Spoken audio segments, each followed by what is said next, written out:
smashing him down. It's a double kill for Jim. Oh my God, Jim! Jim! Pretty good. It's gonna be a triple kill. Jim comes on fire.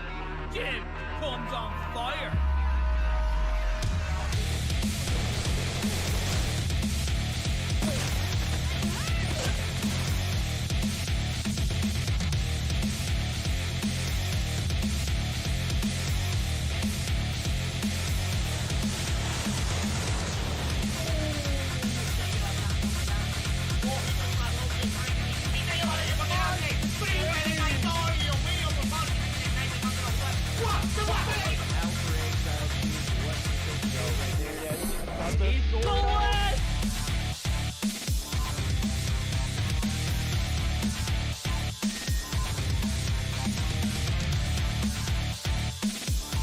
Angle, but couldn't land the shot.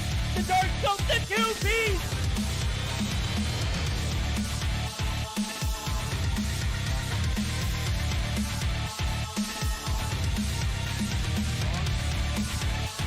Oh my God!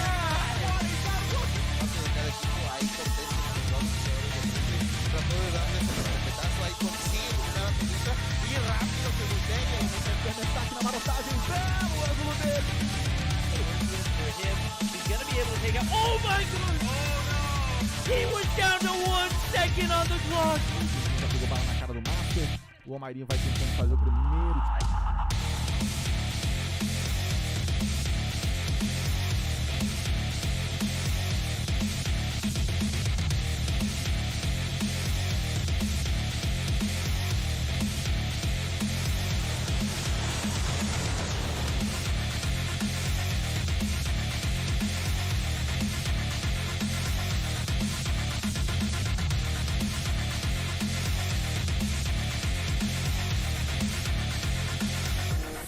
Da estátua vai tentar o tiro porrada e bomba! Vem! Clutch muito difícil de vencer, mas...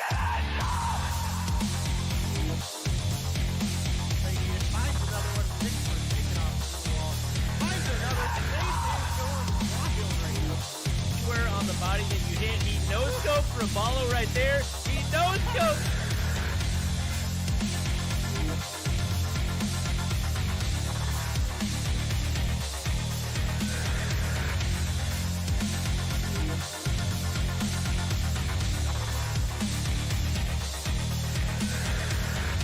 termina eliminando a Jackie. Igual queda solamente vivo por parte de repente. Consigue la primera baja que es total. Se da cuenta que no puede.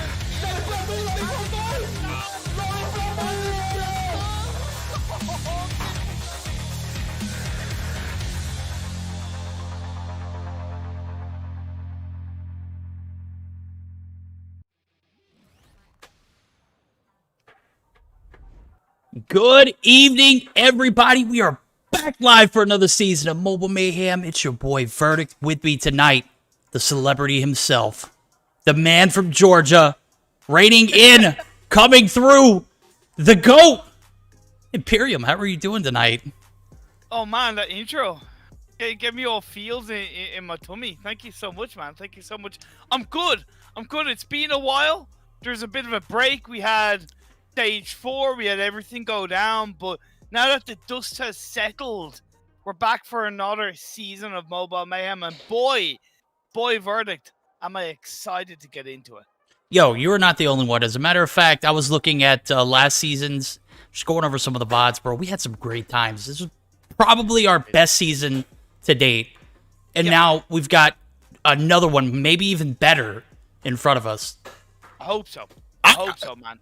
You and I both, bro. I've put in a lot for this, and I know you have as well, and I appreciate everything you do, but, man, it just keeps getting better and better, and I'm absolutely loving it. It's a vibe. Nonetheless, we're going to get ready for our schedule for the day as I'm looking at it. We're going to start off with, is that Monarchy at XoXo?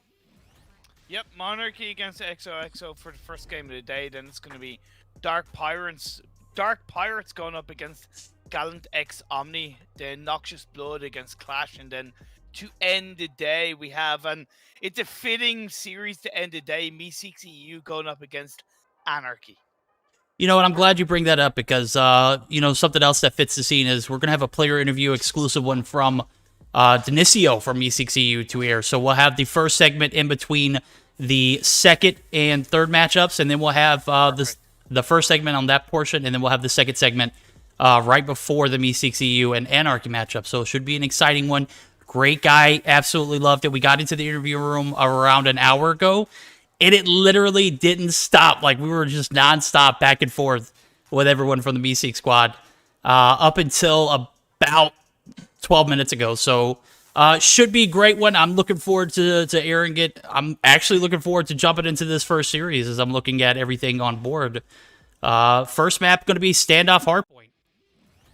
Yeah, Standoff Hardpoint going to be then firing range for Search and Destroy. And then if we do get to Game 3, it's going to be Crossfire on Domination. Banned maps are Hackney Yard and Takeoff, with the banned operators being Kinetic and Annihilator. The good thing about last season Verdict is that the rules are essentially the same, so we have no real surprises. This is a chance for these teams to really build upon what they've experienced so far and to progress further into this season. I'm super excited. Like, the way I look at it, Verdict, and sorry if I go in a bit of a tangent, is this season is you have the teams who are preparing for Stage 5, Nova, Stamina, and Anarchy, and then you have the teams who will have had roster changes, team name changes coming into the fold. You have the qualified teams as well, which is Monarchy, Dark Pirates, MeSeeks, Noxious,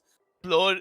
It's up to them now to carve their name in the sand to really make a name for themselves. Verdict. We saw last season Anarchy do something similar. I want to see that other legend killer now to rise to the occasion across this season.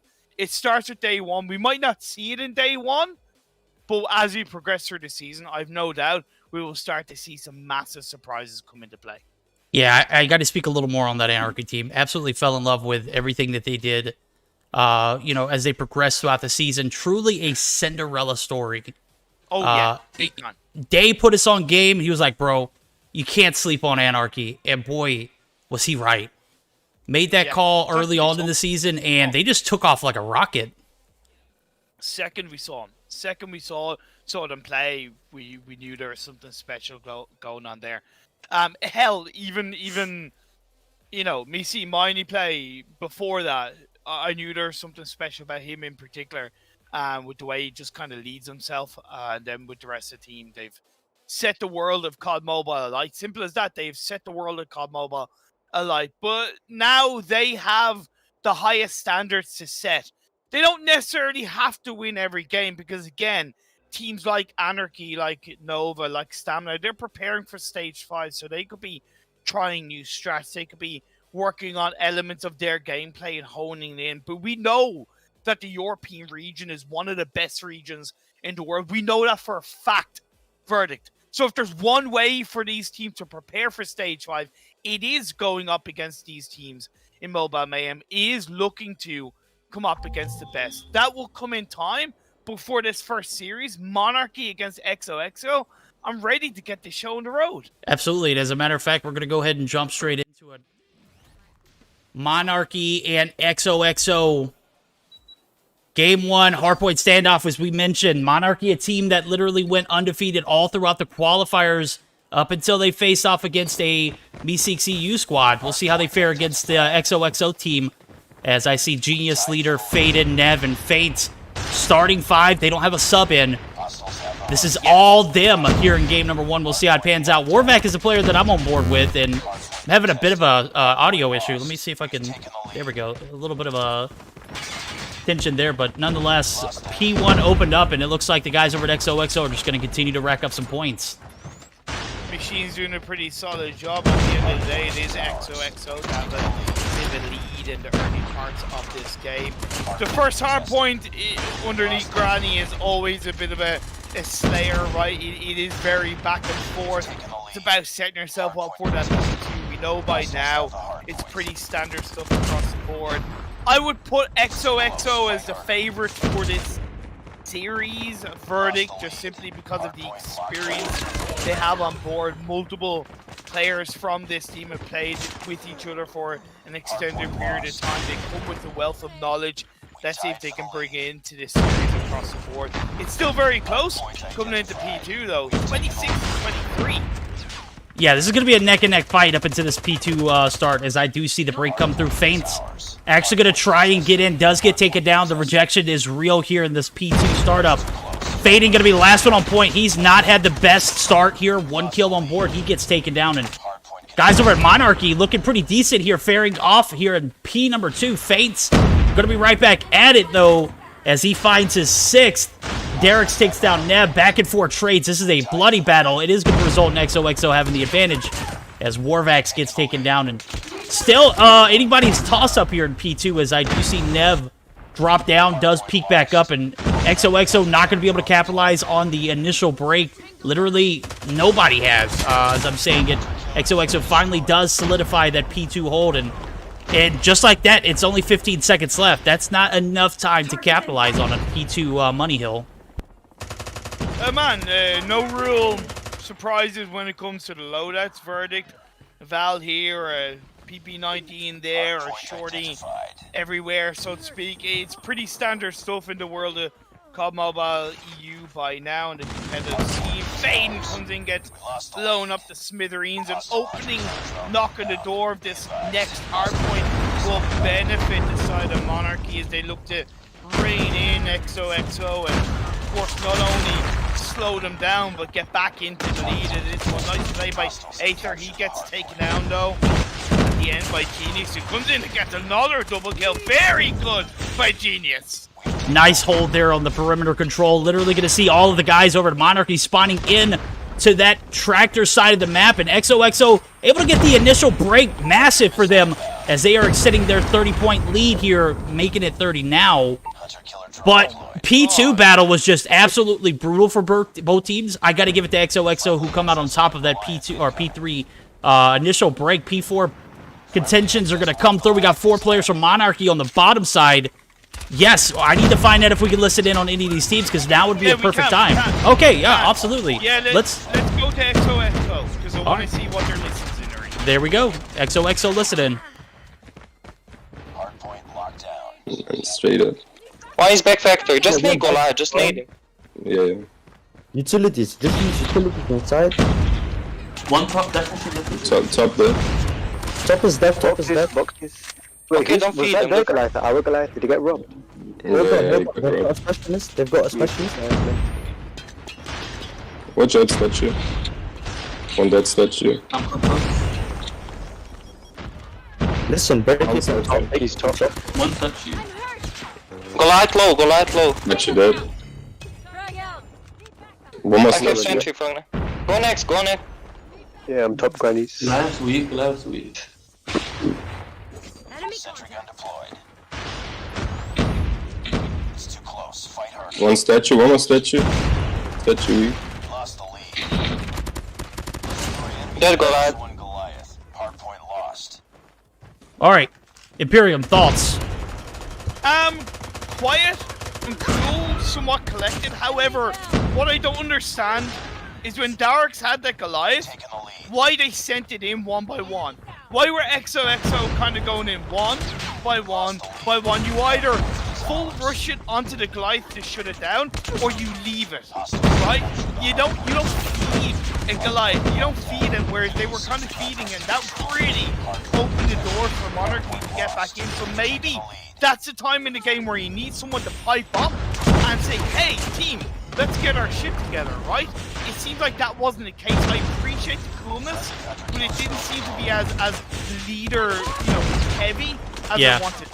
Yeah, I didn't get that sense of urgency from anybody, and I gotta say, the lack of a Tempest operator is a big fail, in my opinion. I feel like if you're not gonna have an Annihilator because it's obviously banned, I feel like you should have at least one Tempest just for a case like we just saw. So XoXo not able to capitalize on that early break there in P4. They find themselves in a very narrow lead as about 19 points going into this P2 transition. And if it's anything like the first time we saw it, it's not going to be good for either team. So it needs to be a phenomenal hold here at the beginning, as I don't see that happening.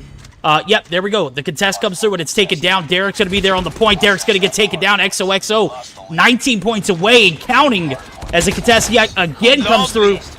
Very decent hold here in P2 for the guys over at XoXo. Great teamwork, great control, keeping leader on the back line to stop anybody entering the building is very important. Aether does get a kill, but it's going to be a backstab from Dionisio. And that is 150 to 118. Game number 1 over to the side of XoXo. It was good. It was definitely good. And despite my kind of, oh, why are you feeding the Goliath?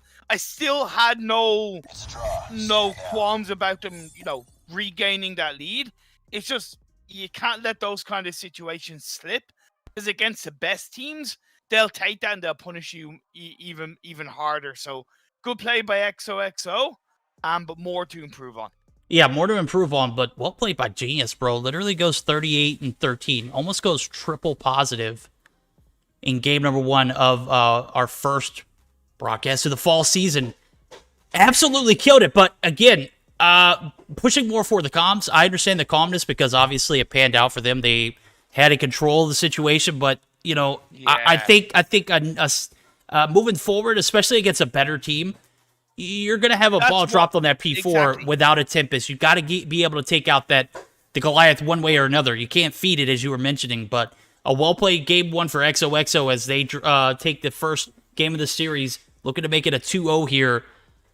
Thoughts? I was really impressed with how Monarchy stood up to XoXo. Like, the team itself played objective very well. As a matter of fact, I've been looking at the scorecard still, and 1 minute and 1 second to 1 minute and 6 seconds for 2 players. That's absolutely clutch. That's what you need. You just need to bring some fragging ability to the table in order to contest against the XO team, especially when Genius has 38 kills on board. Where is, you know, the Slayer for a Monarchy at in that case? If you really look at it, it's simply the amount of times that the Monarchy players died. That's kind of easy to point out, for sure. However, you then got to ask, well, why is that happening? Are they simply losing the kind of one-on-ones? Or are they not sticking together as a team? Are they not positioning the players in the right way so that they're not allowing the members of XoXo to get onto those hard points quickly enough, right? It's just little things like that. I would argue that it's overall that slight lack of synergy from Monarchy of having 2 to 3 players together or having that level of support. Like that kind of P2, P3, especially that P2, having that player on the outside like XoXo had with Leader towards the end of the game, that kind of play, you know, if you're able to do that, you are offsetting the pressure of the 1 or 2 players that are inside the hard point covering the window. So little things like that, I'm sure Monarchy can make a step up and we can see them improve throughout the season. It's not much, but it'll go a long way. It will indeed, as it was a very close game up until that P1 reset. Got a little bit out of hand. XoXo able to execute. Literally only needed about 19 points. Got easy off that early P2 break. So Monarchy still has an opportunity to take us to a game 3 here. They're going to have to find a win on a Search and Destroy firing range. And based off what I saw in qualifiers, they were very well coordinated. In all of the Search and Destroy games. As a matter of fact, it came down to one in a best of 5. It came down to a Search and Destroy on Crossfire against the MeSeeks EU team, who literally dominated them earlier on in the Search and Destroy. I am looking forward to see how they bounce back against this XoXo squad.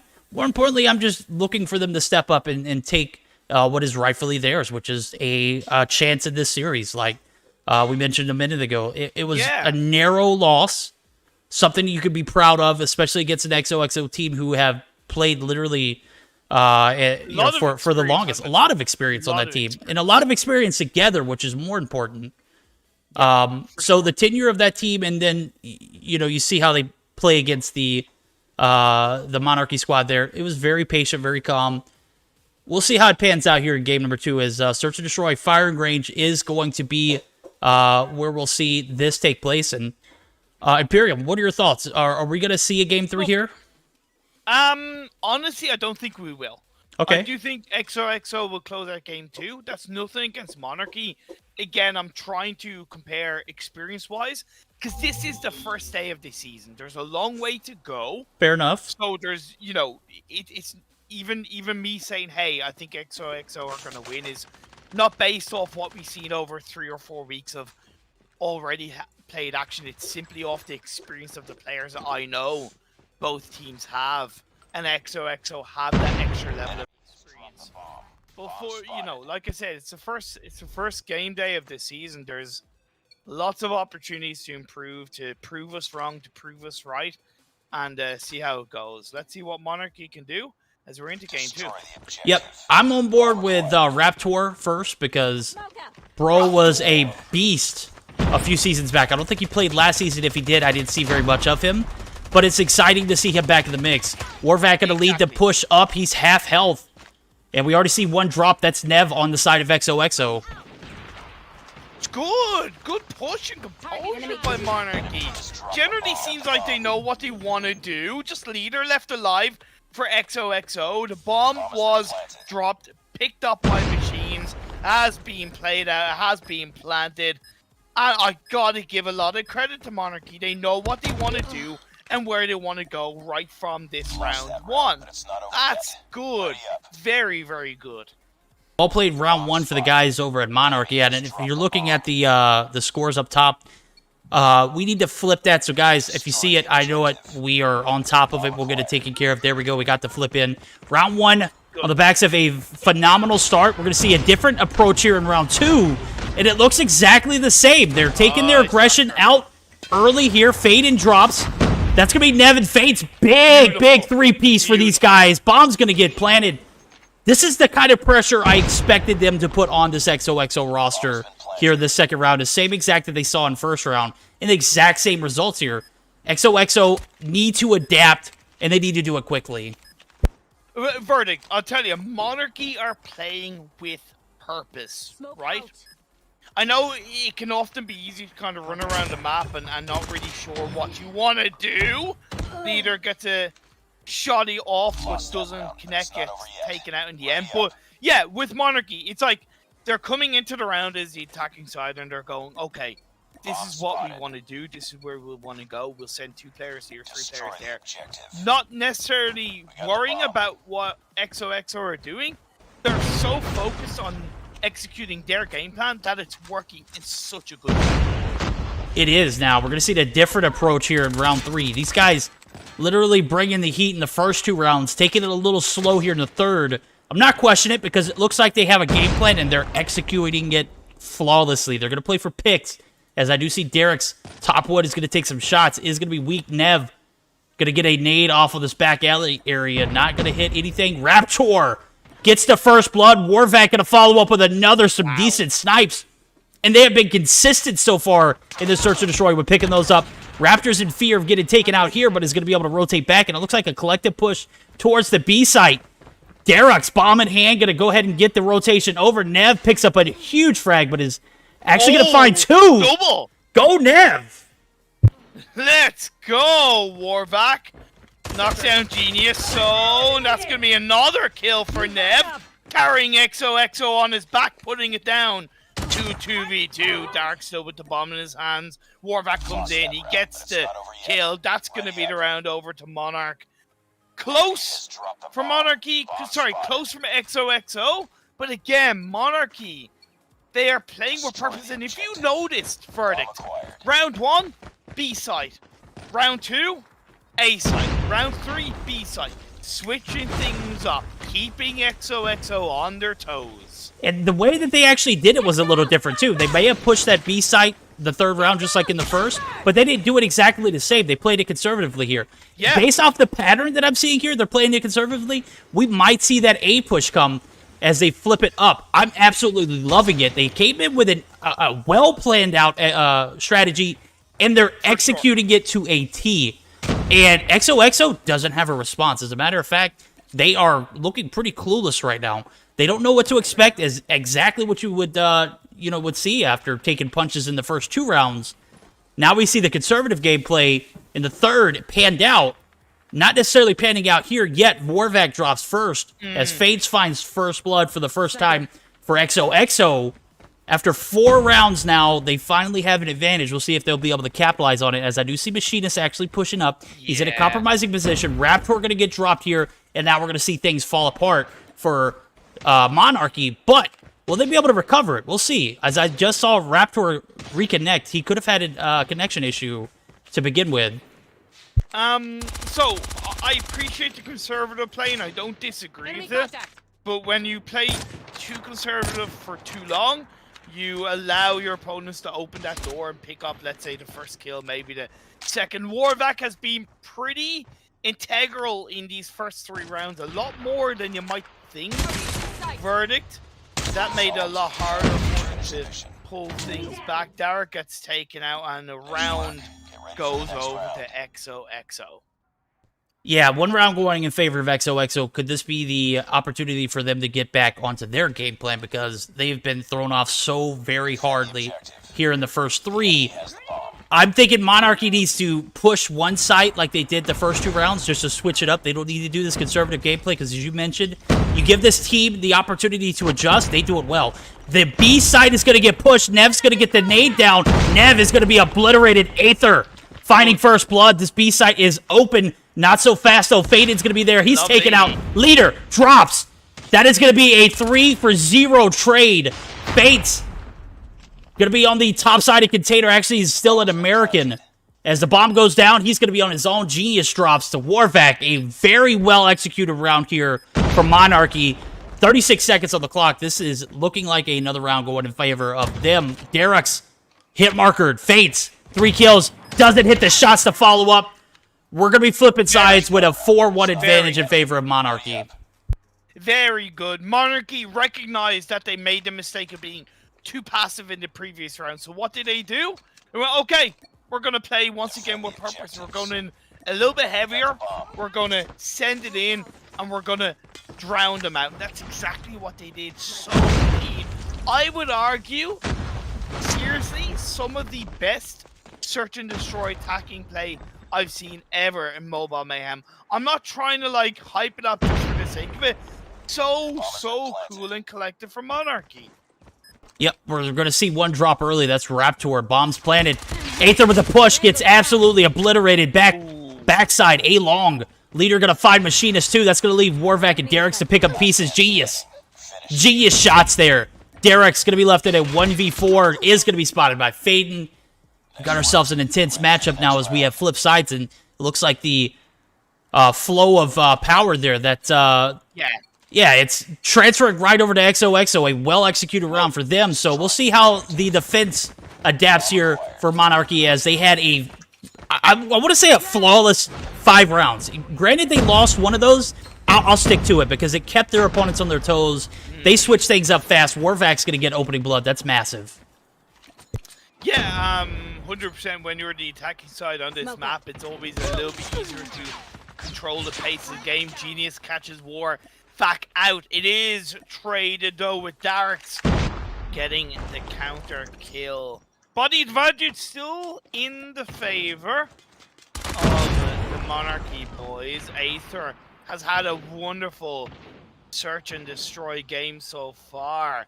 He's on a hell of a lot of kills. He's on 4. He's died 5 times, but I think the kills he's gotten have been very important. Yeah, I'm going to be honest with you. I don't know how he got in trailer, and I believe that was Faden who just got turned on inside. We did see the push coming from Nev. He gets taken out too. Now we're all on match point, but I was spectating. I was like, is Aether in the trailer with him? And sure enough, I did see Faden peeking out the window, and I just don't know how you don't peek that angle.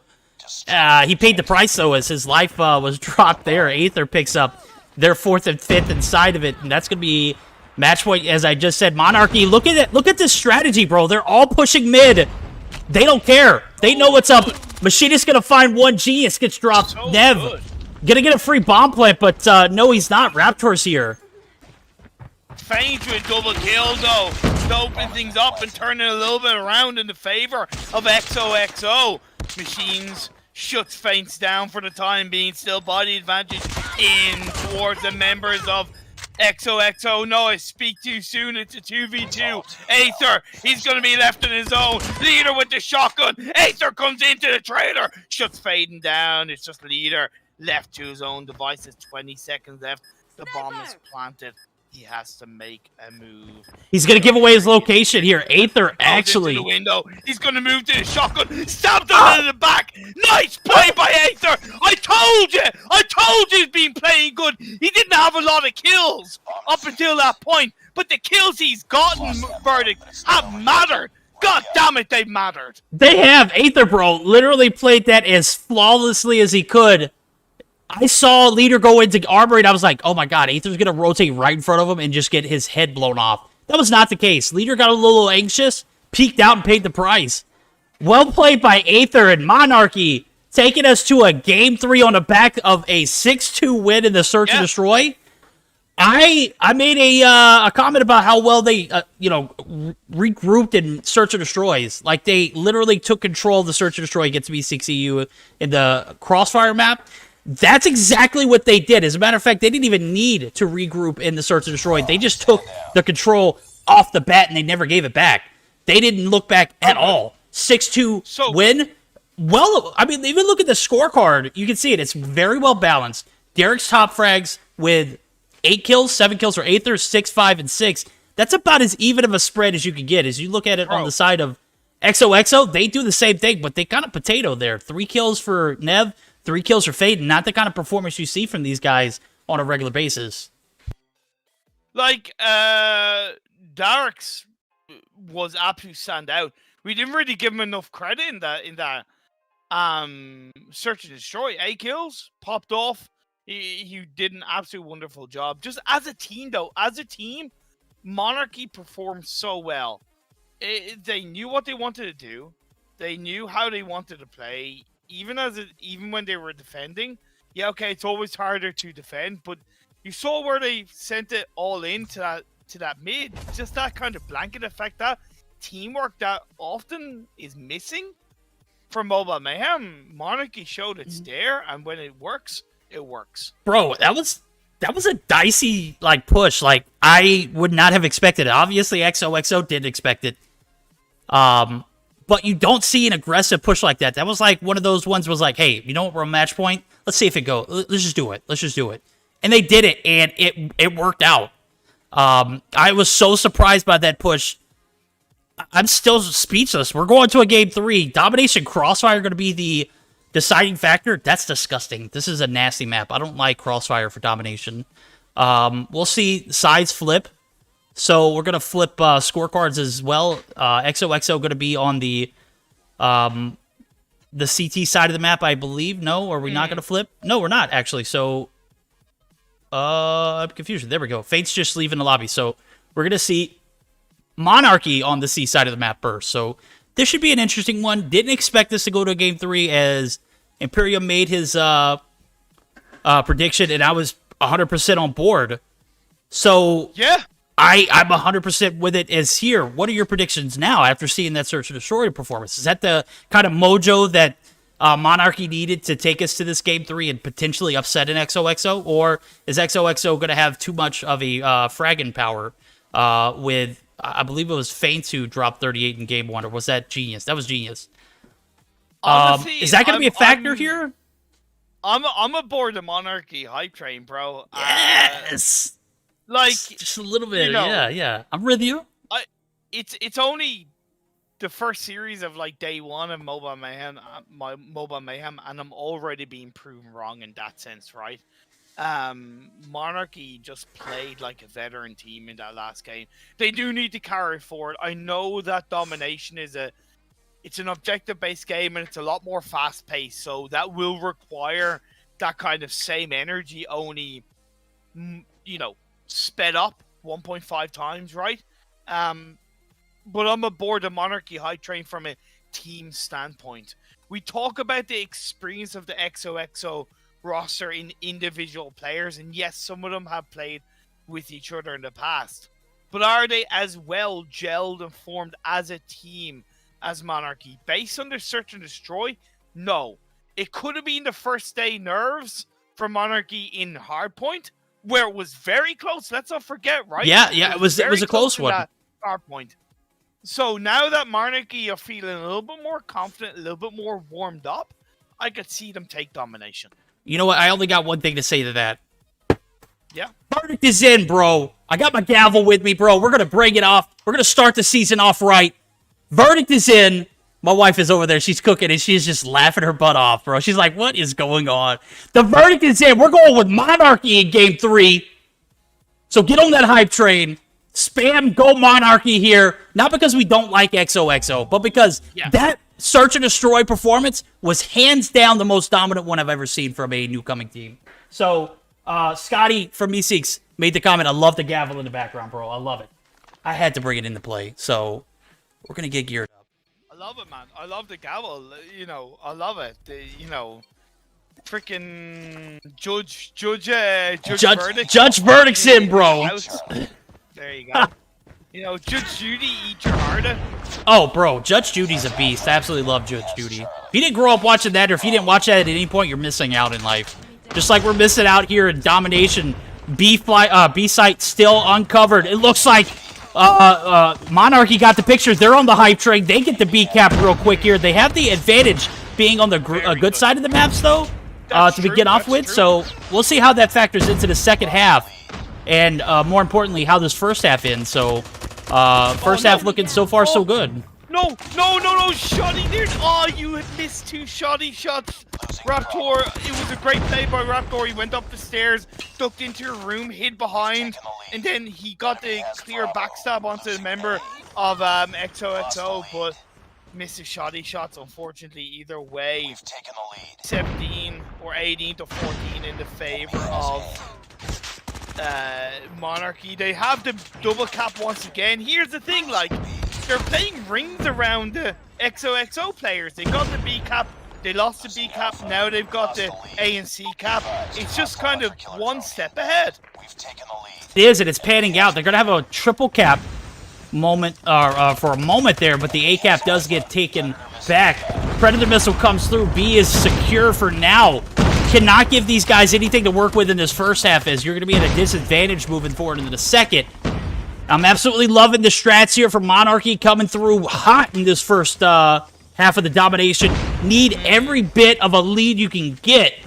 We're going to see the push come through. Genius going to go unnoticed at first. Finds 1. Big kills on this corner building, or mid building rather, P1 area of Hardpoint. Now finds 2. Fading going to come through and take down 1 as well. Machinist going to be here, the only person to contest. Going to take some shots. Not going to get the kill. Actually going to find 1 on leader. Now he's going to have some support before he's taken out. Well played by Monarchy. Aether comes in, gets shut down. Seems like the members of XoXo are looking to seal the deal on the B cap. Nearly. There you go. Job done from Faden.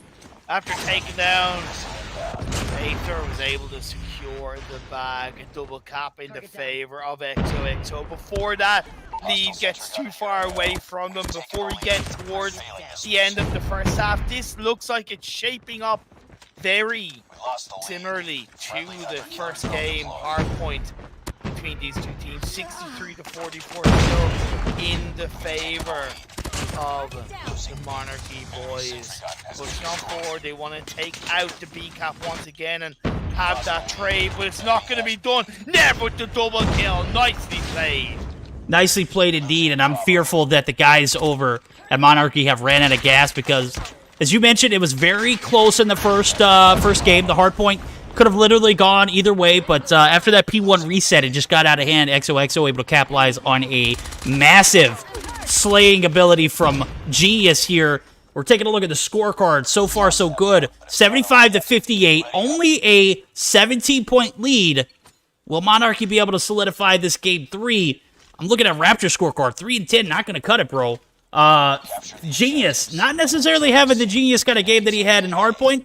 As a matter of fact, I believe Faded is going to be the carry this game, as we're going to get geared up for the second half. We're going to see 3 players push through mid.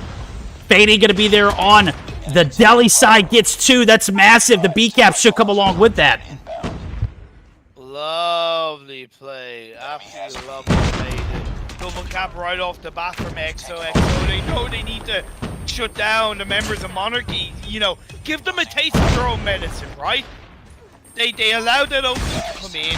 It's the start of the second half, so you don't want to kind of, you don't want to be too slow off the bat on this one. And Wait, okay, the B cap has been nearly taken by the members of Monarchy. Close.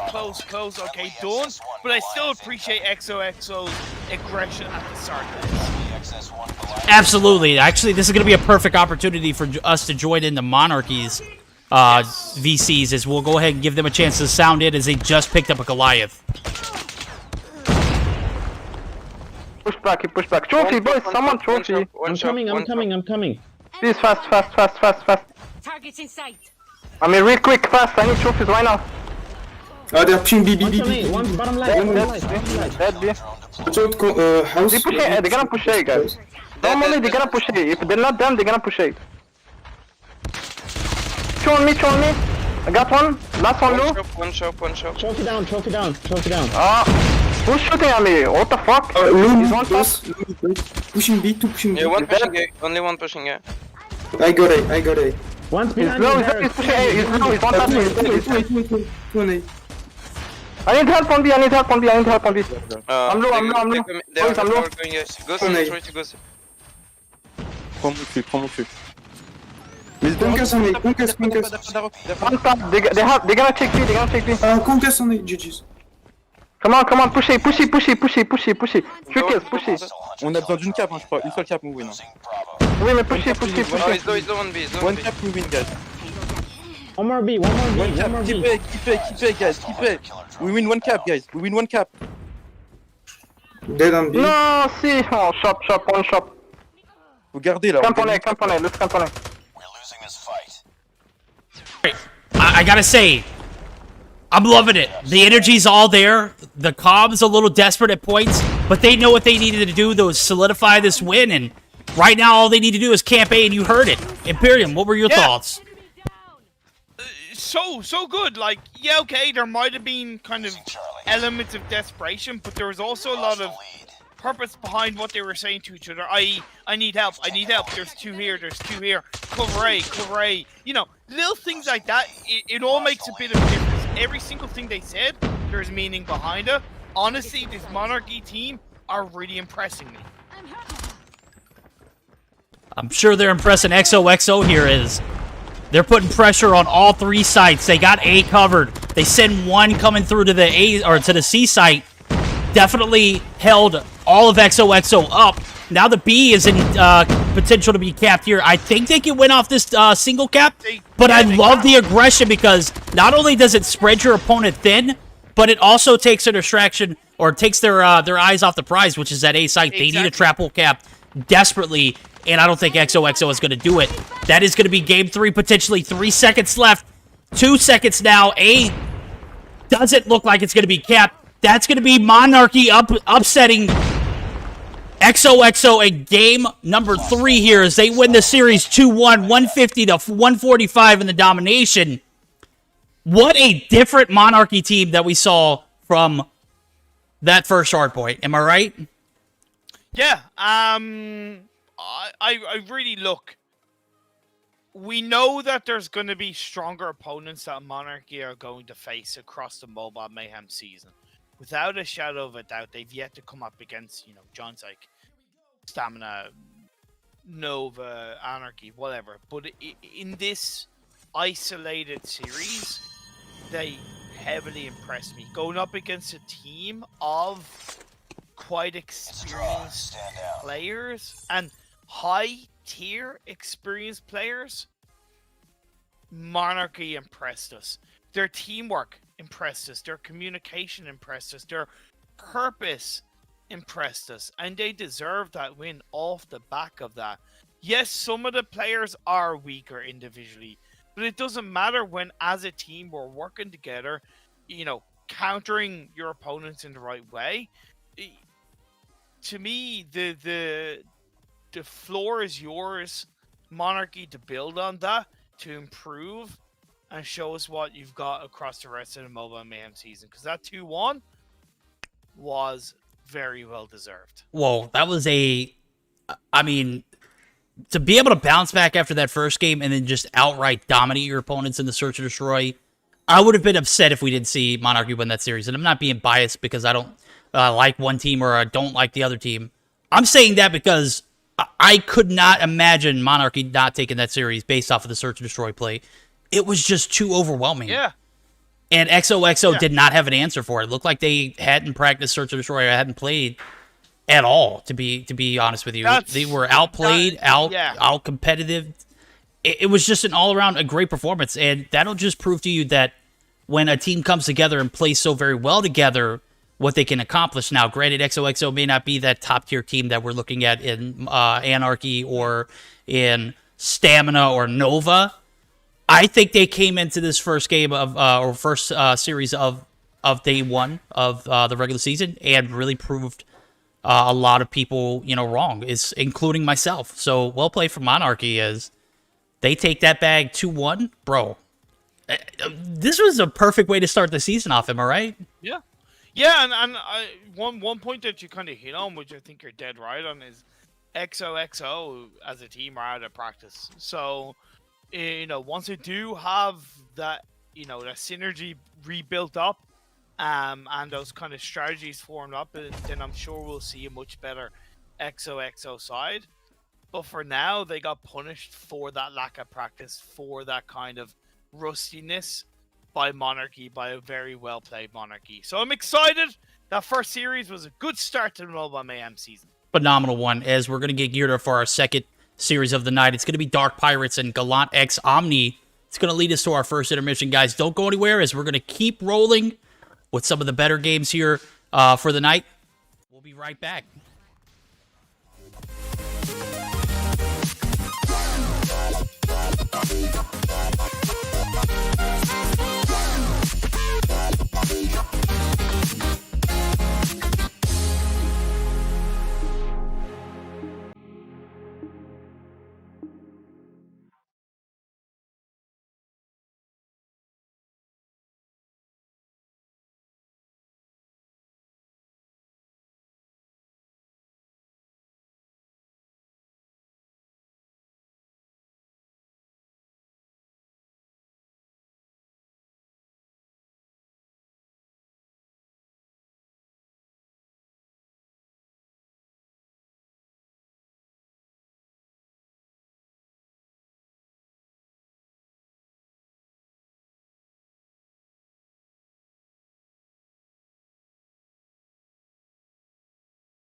Alrighty, guys, we're back for our second series of the night. Dark Pirates and Gallant X Omni about to square off. Oh, yeah. Oh, I didn't mute you.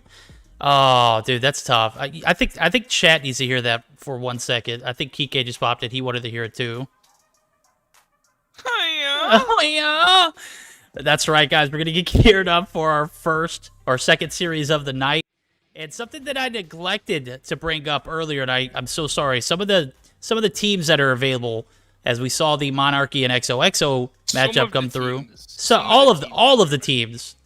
There you go. There we go. All of the teams. The invited rosters: Stamina, Qlash, Anarchy, XoXo, Nova Esports, and Gallant X Omni. And then for the qualifiers team, we got Noxious Blood, MeSeeks EU, Dark Pirates, and the team who earned 15 points earlier. That's right, Monarchy, as we're going to get squared away. And, you know, looking at that, that's a pretty stout 10 teams. We were considering dropping it down to like 8 maybe to make it more competitive, but I feel like this is fair play. Am I right? Yeah, it is. I'm excited about this season. Hopefully, we get consistent days of consistent games and no real forfeits. That's going to be the biggest test. Look, we can have this platform for teams to improve, but if teams aren't actually using the platform we have, then it's their own fault. So I'm really hoping we see a lot of teams showing up every single week. We have the 4 series in the evening, that kind of thing, and we see teams improve. It's there for you to improve. It's there for you to grow. And at the end of the day, everybody has an open chance, at least from the very first day. We're gonna see an open chance here as we're gonna get geared up for our second best of 3. I can't get my act together. Take off Hardpoint, where we're gonna start the action off in this best of 3. Fire and Grain, Search or Destroy, Summit Domination if we see a game 3. Kinetic Armor Band and Sparrow Band, Annihilator and Fair Game. As we're going to go ahead and jump right into this first game of the series. Predictions. I am not 100% familiar with the guys over at Dark Pirates. I'm not going to discount them. I saw them play earlier in the qualifiers. Wasn't really impressed. What I am impressed with is this Omni roster. Am I right?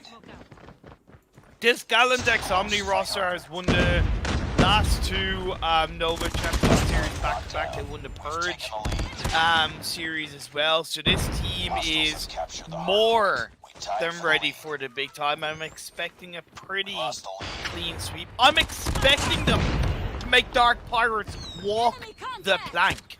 Oh, matey. Those are some fighting words. I love it. As P1's about midway through, not really sure who's going to take the advantage, as I see 8 points going in favor of Dark Pirates, but they're going to be cleanly wiped. Zeus was the last one alive there to contest, and he's going to be taken down, and this is going to be Gallant X Omni just feasting here on the Pirates of the Dark, as P1 going to be closed down in about 15 seconds. P2 setups are going to come through. Shark going to be here on the early setup. And Dark Pirates might have bit off a little bit more than they can chew here, as, oh my god, Shark with the nasty 2-piece. Make it 3, Staircase. Not a way to push up. And that is going to be Gallant X Omni with a 12-point lead going into this P2 setup.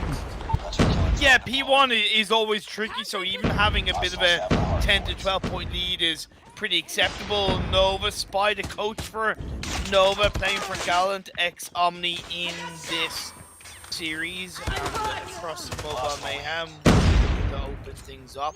A good setup from Dark Pirates in this P2, getting back into the game and even taking the lead, my friend Verdict. Yeah, they're putting some numbers up against the Titans of Gallant X Omni here, but you know, the inevitable is the guys here, they know how to manage and maintain a hard point. As a matter of fact, they are going to get the retake early on as the contest comes through. Smoke going to be the last one in. He's going to get smoked out. Onur on a 3-piece there as he takes down Zeus Gaming. P2 looked a little better for Pirates, but here it is all Omni here as P3 setups are going to come through, and I'm seeing about a 20-point advantage going over in favor of Gallant X Omni. Can they continue on here in P3 setups? They're going to have to take out 5. They find 1, find 2, make it. Spy comes through with a jump up, finds his 10th. Third down Staircase. Too easy for a kill. for Spy as the retake comes through massively early. Gandalf going to be on the contest. No test here for Spy, who finds his 12th. Is going to be concussed. But the damage is done. Omni have maintained the point, got the early break, and now they're going to have some Annihilators to come through and help them solidify it. Contest, no test. Let's see if Gallant Omni can come out and be the best in this game. Number 1, it's a good lead for them. Coming into this, 69-70 to 26 across the board. Where Sniper does get a triple kill. Nicely played out, but can't really do anything about it because at the end of the day, it's an objective-based game, and the objective is in the lead of Gallant X Omni. Yeah, we're Sniper, a.k.a. Capo, going to be the IGL for this Gallant X Omni roster, and so far, so good. Looking pretty flawless after that P2 retake. 70 points going in their favor. They're going to have a massive advantage as P4 setups are going to come through, and it does look like Gallant X Omni are going to be able to close this thing out early if they can maintain this P4 area. This is going to be an ample opportunity for us to go ahead and dive on into their VCs as well, as we did get permission to go ahead and join it. We'll give them a chance to sound off here as they can close this game out here in P4. Lovely done by Gutilla. Pushing in, you've really got to kind of push out and create that space across these bomb sites. The cluster strike will really help the members of this team to really kind of stay up on top. 127 to 26. I was expecting a little bit of a fight back from Dark Pirates, but Gallant X Omni shown their experience, shown their prowess, and realistically taking no prisoners in this one. No prisoners indeed. I don't even see a plank, bro. This is no ship. You can see a dock on the outside, but that water is not accessible. Game number 1 coming down to the wire here for Gallant X Omni. They are running the tables, bro. They're not going to get the dub here in P4. The P1 reset's going to come through. JB does find the shorty kill on Capo, who is taken out, and we're going to join the VCs, but this thing is, how do you say it? Put a bow on it, tie it up, put a fork in them, they're done. Game 1 going to go in favor of Gallant X Omni. They steamroll their opponents massively. 120 deficit, 150 to 30 point game in favor of Gallant X Omni. That was a massacre, my guy. Like, I'm trying to think. We talked during the break, and you said that this is probably going to be a bit of a steamroll from Gallant X Omni, and I agreed. We know what Gallant X Omni have achieved. They have Shark on their side, they have Owner, they have Nova Spy. You know, it's pretty OP in terms of a setup of a team. There's certain strengths in the Dark roster, the Dark Pirates roster, but without any real wealth of teamwork and without any real fight. Yeah, okay, this map is one of the harder maps in my eyes, but still, Gallant X Omni, that lead is something that is hard to ignore. That was a blowout, to say the least. Gallant X Omni coming in, flexing hard. I'm taking a look at the scorecard. Worst sniper at A, or worst sniper, I'm sorry. I'm used to seeing the NA at the end because there was somebody on the NA side of things with that same IGN. That's going to be Capo. Your IGL goes 15 and 8 and a minute and 39 on the hill. Everyone on the side of Omni take a 40-plus point objective time. That is phenomenal. I don't think I've seen anything like this, and especially considering the scorecard reflects a double positive KDs in Cathilia and Spy's favor. Also a Nur, who also put up 41 seconds. Shark, top frags, 19 and 13. This is a stack lineup, to say the least, and they've got 2 more talents who are verifying as far as age-wise goes to even contest. But I am super excited about seeing these guys play against a top-tier team. As a matter of fact, when I watched them play the Purge series, it was best of 5s. They didn't lose a single map against anybody. And when I say anybody, nobody. I'm talking about 3-0s across the board. Nova, Stamina, what was then Oxygen, Anarchy, which was, I was hoping Anarchy would be the one that stepped up and, contested, but these guys are stout. And that's me being conservative. All right? Like, I'm trying not to be too harsh against Dark Pirates because again, it's the first series of, or the first day of the Mobile Mayhem, right? But the fact of the matter is that there's nothing I can really say, right? Yeah. You know, in the sense of, to me, they gave me kind of nothing really to play on. And that's always the worst thing.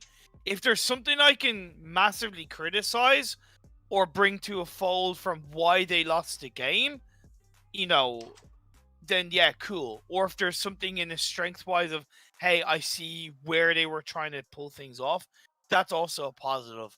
But for me, I'm just kind of looking at this, I'm thinking back and going, there's nothing really to say. I'm hoping that turns around, especially within this series. But if it doesn't, then you know, Gallant X Omni are going to walk away with a 2-0 win. There we go. And I'm reading chat. I made a mistake earlier, and I am going to go ahead and make that call out. I saw where Capo's name was Worst Sniper in Discord, and it had IGN next to Capo, and I literally read it as IGL. I have no idea why I did that. No worries. It was a blunder on my behalf, and I apologize. But yeah, I did get the information that Capo is not the IGL. It's actually Gathelia. So that's good information. I appreciate you, Raid, for coming through and chatting, correcting me there. I definitely didn't want to continue on making that same blunder throughout the season. So correct me early on. Go ahead. Just also to kind of say that what is also helpful to Gallant X Omni is that Capo and Gathelia are in the same room. So that so the extra level of it might not mean much, but that extra level of synergy building from two players being in the same room can make a big difference across the days, weeks, and months of playing together in the same team.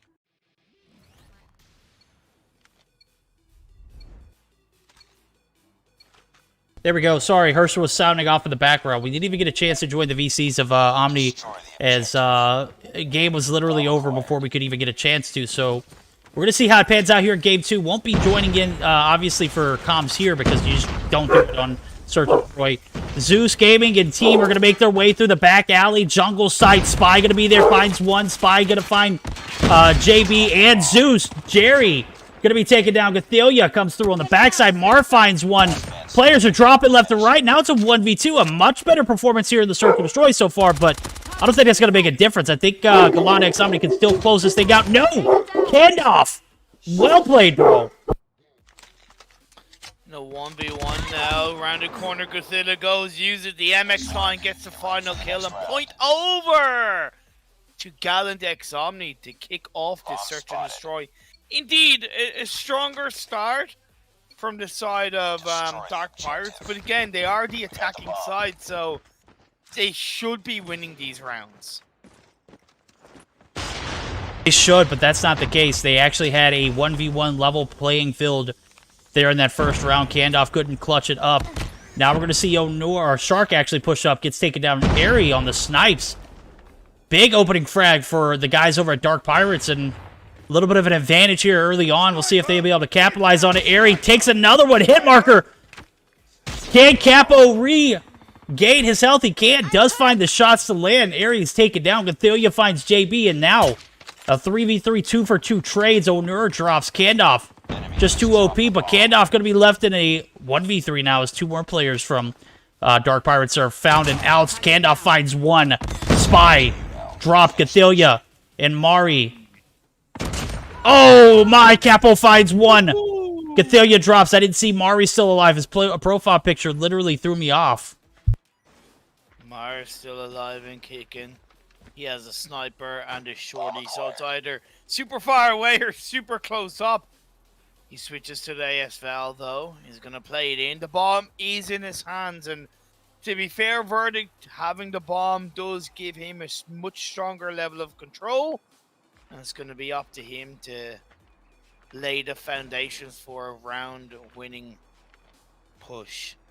They need to win this round, in my eyes. They're already 1-0 down in the series. They need to kind of close that round they lost first off to bring it to a 1-1. Now that he's planted that bomb, worst sniper, should have an idea of where he is.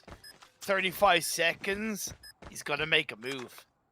Yep, I gotta correct Mar here. I know that you want to peek this angle here on container site tires. You could do that through the little creak in the wall, the little crack in the wall, so you don't have to expose yourself. Now it is gonna be Capo. Did he not see him? He was literally right in front of 10. Is gonna anticipate the push. Sounds off. Not fooled. Capo gonna push up, spots him, shots, lands. Oh my God. Perfect timing for Oh my Capo. God. That's going to be a second round in a row for the guys over at Galactic Omni.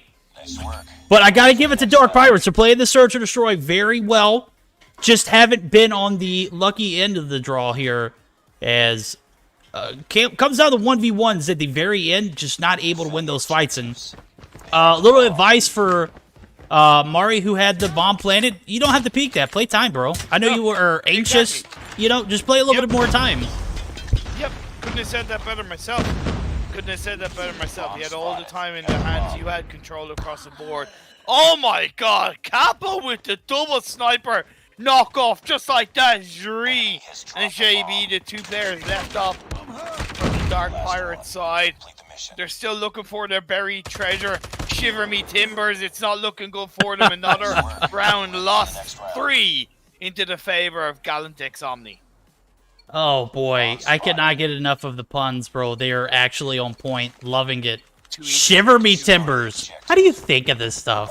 Imperium, the GOAT, for a reason. Now Galactic Omni continue on their reign of dominance here. Is Spy gonna get pushed back alley? Might be a moment for the guys over at Dark Pirates to capitalize. Shark's gonna come through on the refrag, but Shark, oh my God, how did you find both of them? Could get a 3-piece. Mari is going to be taken down, but it's going to be Norm getting credit for the kill. Handoff. Oust. And now, Jerry, 1v2 scenario, bombs down. Shark and Nor still alive. Shark got to swim. Shark got to eat, find some shots. Jerry going to go ahead and reposition here, but his location is in jeopardy. Is Shark's going to come through on the direct push? Going to wait for Nor to come through on the backside? No, he's not. Love it. Nice work. Ironic that Shark took down the Dark Pirates in that round, right? The Pirate Shark. Ha! You hate to see it, but is that gonna be the kind of final mating call? 4 rounds to 0. As the attacking side, you're down 4 rounds. Man, we knew it was gonna be hard for Dark Pirates, but by God, I wasn't expecting it to be that tough. No, not indeed. As you think Dark Pirates being on a ship, they wouldn't have to fear sharks, right? Wrong. One wrong step and you're in deep waters, and sharks, they don't miss, bro. 3v3 scenario is 2 drop Cathilia and Onor down. Zeus, Mari out. Mari did find one before he got taken down, so big kills coming on their side. Now 3 players left for each. The bomb is in the hands of JB, who's stuck here on the outside of this wood building, and gotta say, you're giving a lot of your opponents time to, you know, reevaluate the situation and need to find a commitment here. Get the information you need. Spy gonna be holding the B site. 2 players on A. That's gonna be Capo and Shark. Capo finds one as the peek comes through. Oh, that's a ballsy repush. Oh, Jury doesn't miss. We're gonna see this A push come through. Absolutely crucial they get around here. Oh my God, Shark! Just picking up another one, takes out Gandalf. JB is gonna plant that bomb. Tree is covering the trader, but it's only a sniper and the trader's gonna play through. Shark gets a kill. JB does trade, but at the end of the day, it's a 1v1. Spy against JB, the trailer on board. Now JB, play the time. Play the time. Force Nova Spy into a mistake. Cheeky shots there as the shorty gets a hit marker. Oh, I love it. JB playing time perfectly. Can he be patient enough? Gonna get baited? No, don't get baited. Does. Spy wins those. How does... Oh, bro. That was an opportunity for JB to prove himself there, and he did a very great job of playing time and playing that head glitch. But Spy ultimately just relied on his gun skill, baited his opponent. It was in the wide open. JB, you should have annihilated him. There's no question about it. It wasn't like he was straddling that bomb head glitch. Nonetheless, we're on match point here. Qlash Omni looking to continue that dominance we saw in the hard point here. 5 rounds in a row. Pretty impressive here from them. Shark finds one. Onur gonna try and get some shots here on this trailer side as Shark drops now. The aggressive push from the guys over at Qlash Omni not paying off so far, but they still have 2 players alive. And that's Spy who finds one as well. Making it a 2v3 here. Bombs down, could be collected here as Spy does clear the sights. JB. Oh, JB, bro. That's a feel bad moment. 2v2. Spy collects the bomb. Isn't going to plant just yet, but Jiri going to be the last one alive as Kandov's taken down by Onur. Oh my gosh, Jiri, you missed those shots. You can't miss those shots. Spy plants the bomb, steps back up. Onur's covering the other side. Jiri finally does win that one. Well played.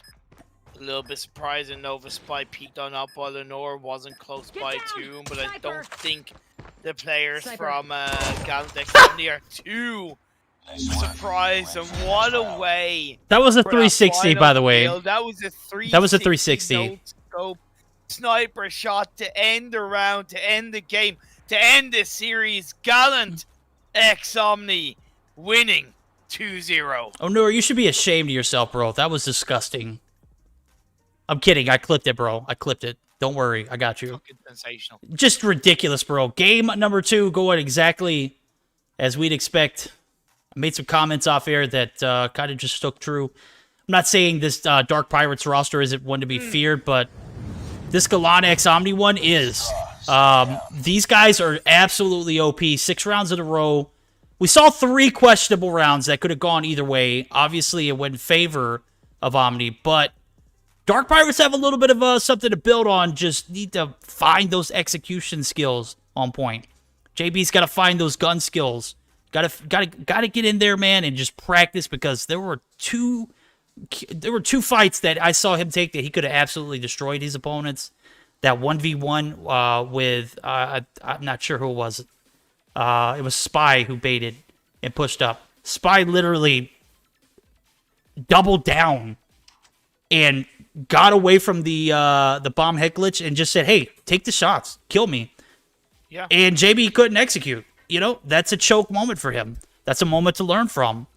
But I still got to say, Dark Pirates still, you know, even though it was a 6-0, it was a close 6-0. Those 3 rounds could have gone in their way, and we would have had a different matchup. I'm going to give some credit to Dark Pirates. I saw a lot more of their potential in that series. It's just the execution wasn't there.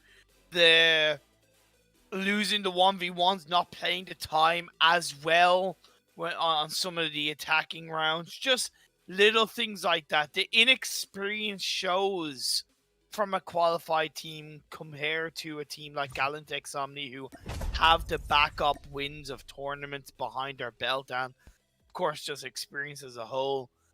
Dark Pirates, okay, build on this. I look forward to seeing more from these guys. Let's see if they can sail the ship in the right direction towards the buried treasure. Who knows? They could even contact Captain Jack Sparrow to help them along the way. It might be beneficial, but I do see some more potential in Dark Pirates compared to that first hardpoint game. Where's the rum? Am I right? There you go. There you go. All right. We're done. We're done for the night. We'll have more pirate puns next week. We're going to get geared up for our next series. It's going to be Noxious Blood versus Qlash. Looking forward to this one. Haven't seen much from Qlash, but heard great things about the roster. Noxious Blood, I saw in qualifiers. Should be interesting. But before we do that, we're going to have something a little more interesting. That is going to be the first portion of the player interview with Dionisio from MeSeeks EU. Guys, don't go anywhere. We'll be airing that exactly after this sentence. So, guys, stay tuned. Good evening, everyone. We are back live for another Mobile Mayhem player interview. Today's player interview is going to be Dionisio from MeSeeks EU. Dionisio, how are you doing tonight, my guy? Hello, I'm doing really good. How are you? I'm doing great, man. I know this is our second cut, bro. We're gonna try and make this choppy. Tell me a little bit about Dionisio, man. Where are you from? How old are you? Where do you currently live? Well, I'm from Russia. I'm 18 years old. I turned it spring this year. Right now, I live in Netherlands. This is my 6th year being here, and I really like it. Oh, nice, dude. So you're from Russia. You live in Netherlands now. You're on the MeSeeks EU competitive team. How long have you been a part of the MeSeeks squad? I think in few days is going to be 1 month when I'm with MeSeeks EU. Very nice. So tell me a little bit more about your competitive past. I know we were talking a little bit off recording, and this isn't your first Mobile Mayhem. That's right? No, it's not my first Mobile Mayhem. I played Mobile Mayhem last year in autumn with Victory Symbol. Back then, I was still playing on my iPad, so it was kind of nice playing with those people. Also, I played with Team Energy, who called themselves Tragic on Champs. We played with them on Masters. We qualified, but because of some problems with one of the players, I had to leave. So yeah, after that, I started thinking about changing to my phone, and I decided to change to my phone like 2 months ago. So yeah. Nice. How did that transition go? I know for me, I couldn't make the transition, so I couldn't imagine like investing time into doing something that I knew I wouldn't be able to do. What was that transition like for you?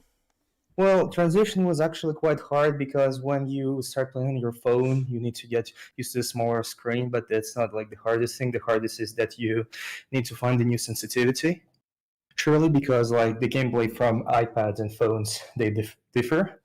And it was the hardest times in the first few weeks because you miss the shots that you usually hit, like in 80% of the times. You get mad about it, you tilt, and you want to throw your phone at your wall. But I think you just need persistence to work on that, and you'll be fine. Oh, absolutely. So tell me, you came from the iPad and you went to phone. Which phone do you use? I'm using Asus ROG 3 right now. Nice. So, yeah, we get a lot of the like Red Magic Warriors, as Vague likes to call them. So it's great to see a change up in the phone scenery. So less about that, more about COD Mobile. Tell me, is COD Mobile your first Call of Duty title? And if so, is it also your first mobile title? What kind of gaming history do we have? Well, this surely was my first Call of Duty title that I played at all. However, this wasn't my first game that I played. I played like in the smaller games and more like Russian scene, like Critical Ops and Standoff 2. They're more like CS based, so CODM was quite a new thing for me. Awesome. What got you into the Call of Duty? Was it anything in particular? Like I know we were talking about movement not affecting your aim. Was it certain mechanics like that kind of like intrigued you about Call of Duty Mobile that brought you over?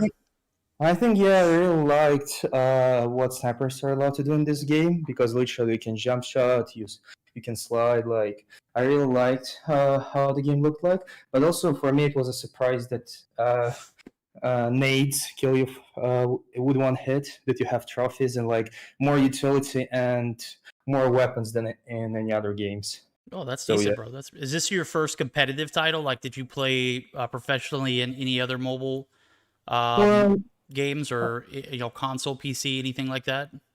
I would say this is my first like the competitive one from like the big creators of the game. I would say because Activision is one of the biggest companies on gaming scene right now. Oh, that is very true. That is very true. Tell me, as far as competition goes, how did you get into being in like a professional environment, or was it something that you just were playing rank one day, or what was that process like? I mean, I was myself. I'm really competitive, and basically when I just started playing CODM, I thought, well, yeah, ranked is really fun, etc. But at that time, I could have not spent more time than like 3-4 hours a day because I lived in my school basically, and we had our internet turned off sometimes, so I wasn't able to grind rank that much. And I really want like to feel more competitive, and that's why I found like a team in Russia. We started playing with each other. There were like some tournaments like Pro League or Enterprise, in which Kings played, and some other big names. So yeah. Gotcha. So this is the first time you played with MeSeeks. Well, this is actually the first time MeSeeks has actually been in Mobile Mayhem as far as like a season wide. We picked up teams before, but we've never actually had a team enter in as MeSeeks, so this should be interesting. I'm looking forward to a great season with you. We're actually going to conclude the first segment of this interview here. We'll pick up after the next series. So guys, don't go anywhere. We're going to be back for some more action with our Mobile Mayhem lineup, and also back with some more action from Dionisio and our player interview of the day. So guys, stay tuned.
All right, guys, next series up. You see it. Noxious Blood taking on Qlash. Should be an exciting one, Imperium. You excited? You ready to rock and roll? We're midway through this bad boy. Yes, I am. Yes, I am. Yes, I am. Noxious Blood versus Qlash coming into this one. You say you don't really like the name Noxious Blood. I really like it. So my thoughts are, it's cool. It's a great name. It's edgy. It gets it, but it sounds too like close to obnoxious. And every time I read the name, I want to say Obnoxious Blood, and I know that's not right because it's obviously Noxious Blood. It has a different meaning. It's completely out of harm's way of that brutal name, you know. But at the same time, for me, I see it. I'm like, oh god, that's like another double name. I try to make everything as like simple as possible. Like if I could, I would just call them Blood. I would actually prefer just Blood over Noxious Blood. Fair enough. Either way, I like it because it's a little bit kind of gothy. It's a little. Oh bit yeah. It harks back to my kind of childhood days. There But you go. Qlash, this is a team. They're back in COD Mobile as an org.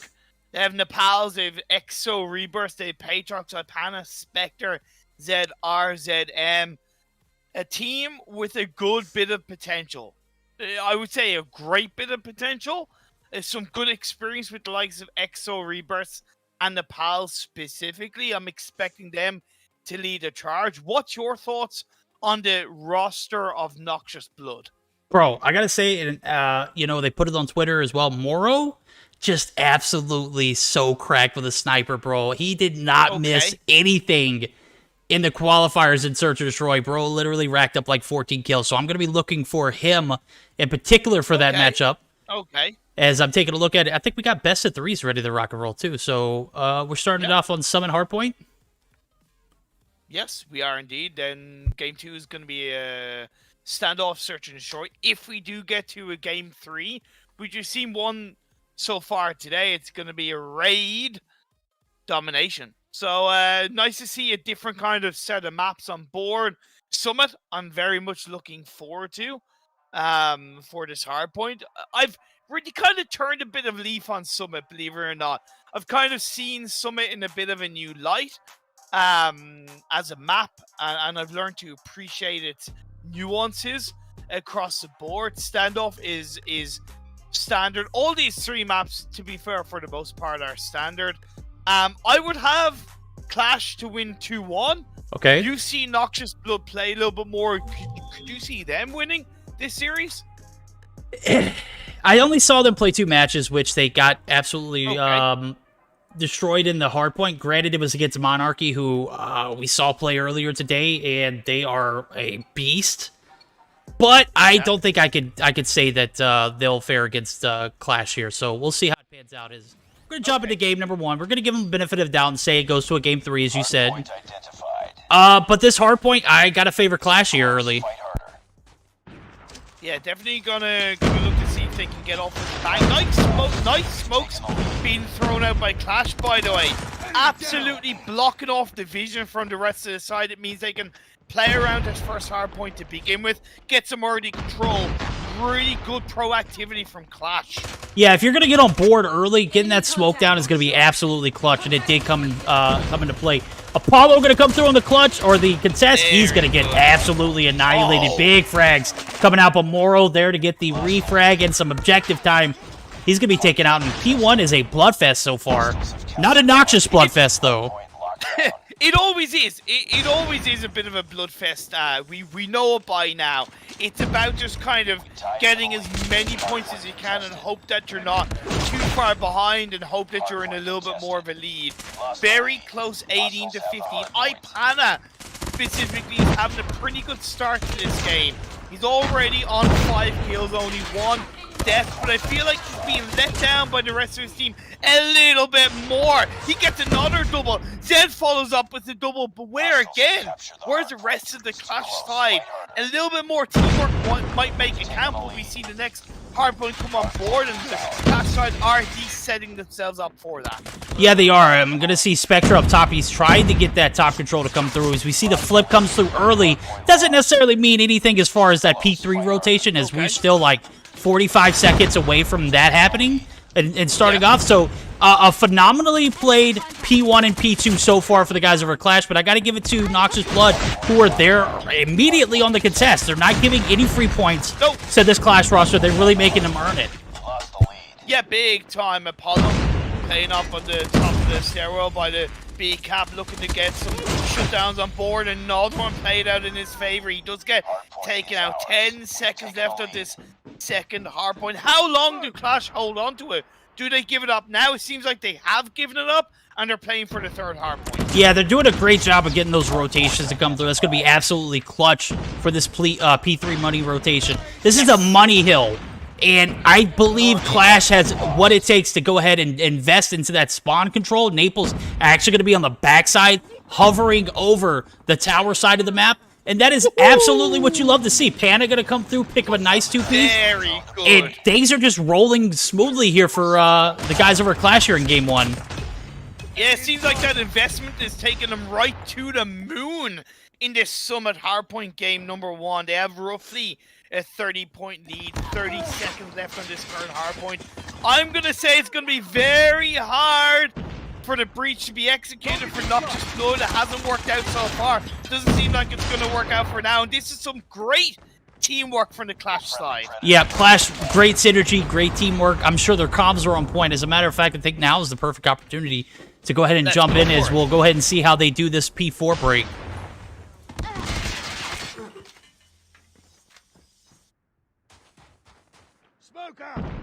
Predator missile inbound. There's there's only one inside, only one inside. I got spawn.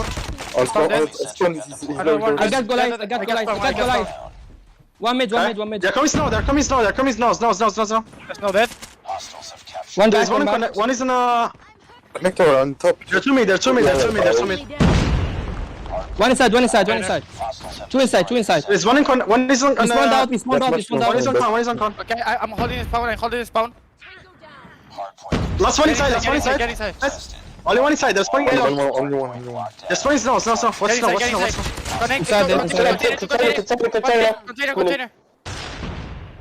Two inside. Hardpoint. Last one inside. It's on his peak. Bottom stairs. Got spawn with. Downstairs. No, they don't have it. Just push inside. One inside in the corner. Start next. Yeah, start next. Alright, someone come with me. I'm gonna use my Goliath. Someone come with me. Listen, come with me. I'm using my Goliath. Top. Early access That- 1 Goliath incoming. Okay. One pushing bottom now. Early access 1 Goliath. Stay. Go inside, boys. Go inside. Trophy me.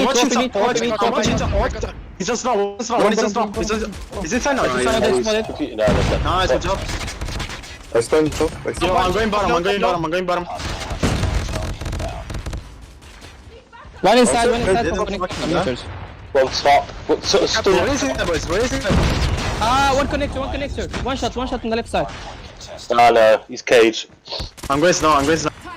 All right, comms on point. You heard a little bit of that that anxiety coming through, but that's much anticipated when you're in a high-skilled match. Imperium, what were your thoughts? Yeah, man, of course. They recognize that any moment, any slip up, and it's going to be a turnaround into the hands of Noxious Blood, so they're respecting their opponents. I like the comms. It was quick. It was kind of very, hey, click this one. The only thing I would say is sometimes I felt like they were repeating comms, too much, as in they would say the same thing 2 to 3 times. I can put that down to them saying it in English, where it's not everybody's native language, but I would like to see that phased out. Try to make sure that the comms that you're putting out is just once, and you move on to the next comms. Try not to repeat it 2 or 3 times. That can slow your team down, even just a tiny bit. It can, and one thing that I liked was the Goliath does get the support from the trophy, but what I didn't like was once it was already on the point, there was no trophy support. There was nobody there to help on the perimeter side of the map. That didn't necessarily hinder them from continuing with their lead, but in the future that could be something that they can work on moving forward. So you're dead right, mate. I couldn't have said that better myself. On board, looking good. They're 10 points away from taking this win. 15 seconds left on this current hardpoint. It's being contested. RZM comes in. Ipana has had an absolutely wonderful game. But here's the thing, Qlash. They don't need to worry about this P2. Play for P3. You controlled it the first time around. Do the same the second time. Give this P2 up. Yep, we're going to see the flip through. Also got to point out, Naples doing an OP job of maintaining spawns. We saw the flip in P4 come through. Granted, they weren't able to capitalize on it. The fact that he was able to push up, that's going to be game one, going in favor of Qlash. Well played, well designated. A very, very great performance all around for Qlash. And then also a little bit of energy I still see in the side of Noxious Blood. So I can't discount him, as I'm excited to see how the play comes through for the Search and Destroy. But, you know, Qlash obviously came in for game number one and had a very well-executed gameplay, or plan and play, and absolutely, you know, pushed through after that P1 reset. I think one thing that you hit the nail on the head with was kind of Nepal's with that level of hardpoint control. Now, he only had 30 seconds, but I really think he allowed the rest of the team to play in a massively controlling way. When you look at Zed having 1 minute on the hard point, Ipana having 57 seconds, and you switch that over to the members of Noxious Blood, it's not bad, but nobody is above 37 seconds, right? So it seems like there's maybe less, hey, you play objective and we'll play around you, right? That strategy, the kind of role priority, I forget what the exact right word is to use, but it seems like they don't really have that core objective player, or if they do, it wasn't executed in this manner. I know Summit is very tough, I know that, but it still makes a big difference, because the way Qlash played, you could see that they had that objective player too. Yeah, they did. That uniformity, and they pulled it off. They did. As a matter of fact, you see a role that was played by Nepal's that he did such a great job on. That was an anchor. You don't normally have an anchor now, because, you know, the way that the hardpoint spawns are played out, they're questionable, to say the least. Ever since the I think like 4 or 5 exactly. So, but the fact that he was able to maintain that spawn site, we can cut him some slack for 30 seconds on the hardpoint, because he's playing his role and he's contributing to the team in that way. He also went double positive, so hell of a job there from Naples in game number one. We'll see if his snipes are too OP here in game number two, as we're going to jump into a Search and Destroy on standout predictions. If Moro don't drop 10, they are not going to get 3 points on board. I'm just saying. That guy alone, I think he dropped 14 against Monarchy. We saw how well Monarchy played against XoXo. I'm expecting big things from him in this Search and Destroy matchup. You're putting him on a bit of a pedestal, which I'm totally okay with. I love it, because, you know, as commentators, right, it's our job to do that. There's a risk that it might work out, but when it does work out, it's like, yes, okay, there's reasons why I put him there as a commentator. There's reasons why I'm highlighting this player. You're not pulling it out of your ass. You're pulling it based on what you've seen, and that's awesome. I love that. Qlash are a different story, though. They're a different team. They're a different level of experience. Ipana specifically in that first game, 34-15 KD. Massive, massive result for him. We know that Search and Destroy is a different game. So yes, hopefully they'll be able to slow Qlash down a bit and counter them in the right ways. I'm excited. I still give it over to Qlash. Oh, I do too. I do. And what you're saying is if Moro steps up to the plate and pulls out what you think, then Noxious Blood could steal the win away. Yeah, he's gonna have to drop more than 10 to be honest, though. The level of inexperience on this Noxious Blood roster it's pretty high. With the exception of him, I do believe everybody else was like 2, 3, 4 kills. As a matter of fact, it was an absolute blowout that favored Monarchy in that matchup. That it was a best of 3. It was a second game. Obviously, they were fighting to stay alive because they lost a hard point. They're in the same exact boat here. Will they be able to learn from that experience and apply it to today's game? It's tough. It's the same exact map that they played on Tuesday as well. So, you know, this is an opportunity for a redemption for them. I'm just going to have to see a better collective effort, not relying solely on Moro. But if they do, he's going to have to drop at least 20, to be fair. You know, that's just me. Okay. So it's the kind of thing of the, it's funny because, and I think it's super applicable to COD Mobile. The best teams, okay, the best teams will still allow their players to stand out while playing as a team. So if you want, you know, Moro to stand out, you still got to play as a team. Play around him, right? That's the one. Provide that level of support. Give him that space to snipe, bait some of the Qlash players, separate them in the right ways, give him the time to shine. Again, that is so much easier said than done, but the best teams are able to do that. Let's see if Noxious Blood can do it right here, right now. Well said, my guy. As a matter of fact, I think of one player when you make that comment, that's Neil when he was on Unicorns of Love. Give that guy some space on Search or Destroy, he can wreak havoc anywhere on the map. Exactly. And he did. And Nova recognized that. Now he's part of Nova. Game number 2. Oh my god, Naples. I just clipped. Can we get a clip there? What was that? 3-piece? Never mind the clip. Can I get a beautiful double sniper shot right off the bat? Moro gonna find one as well, though. He said he's not gonna go kill us in this first round. His team, however, might do it. Nepal's right there in the corner. He's gonna peek out. Moro is dead to rights, bro. What? Oh, what the world? Nepal's wasn't looking at him. Bruh. You don't hear the audio cue? Bruh.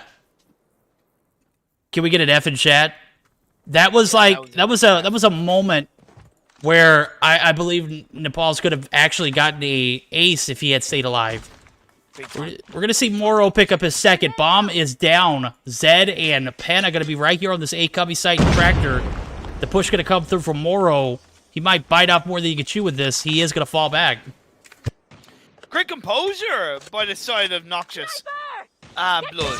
To lose 2 players off the back of 1 sniper shot in the start of this round, and to turn this in their side, that's very good. But a big mistake from Moro going into that area on his own, without the information. A 1v1 plays it through. It's so close. Yet so far, the round goes over to Qlash.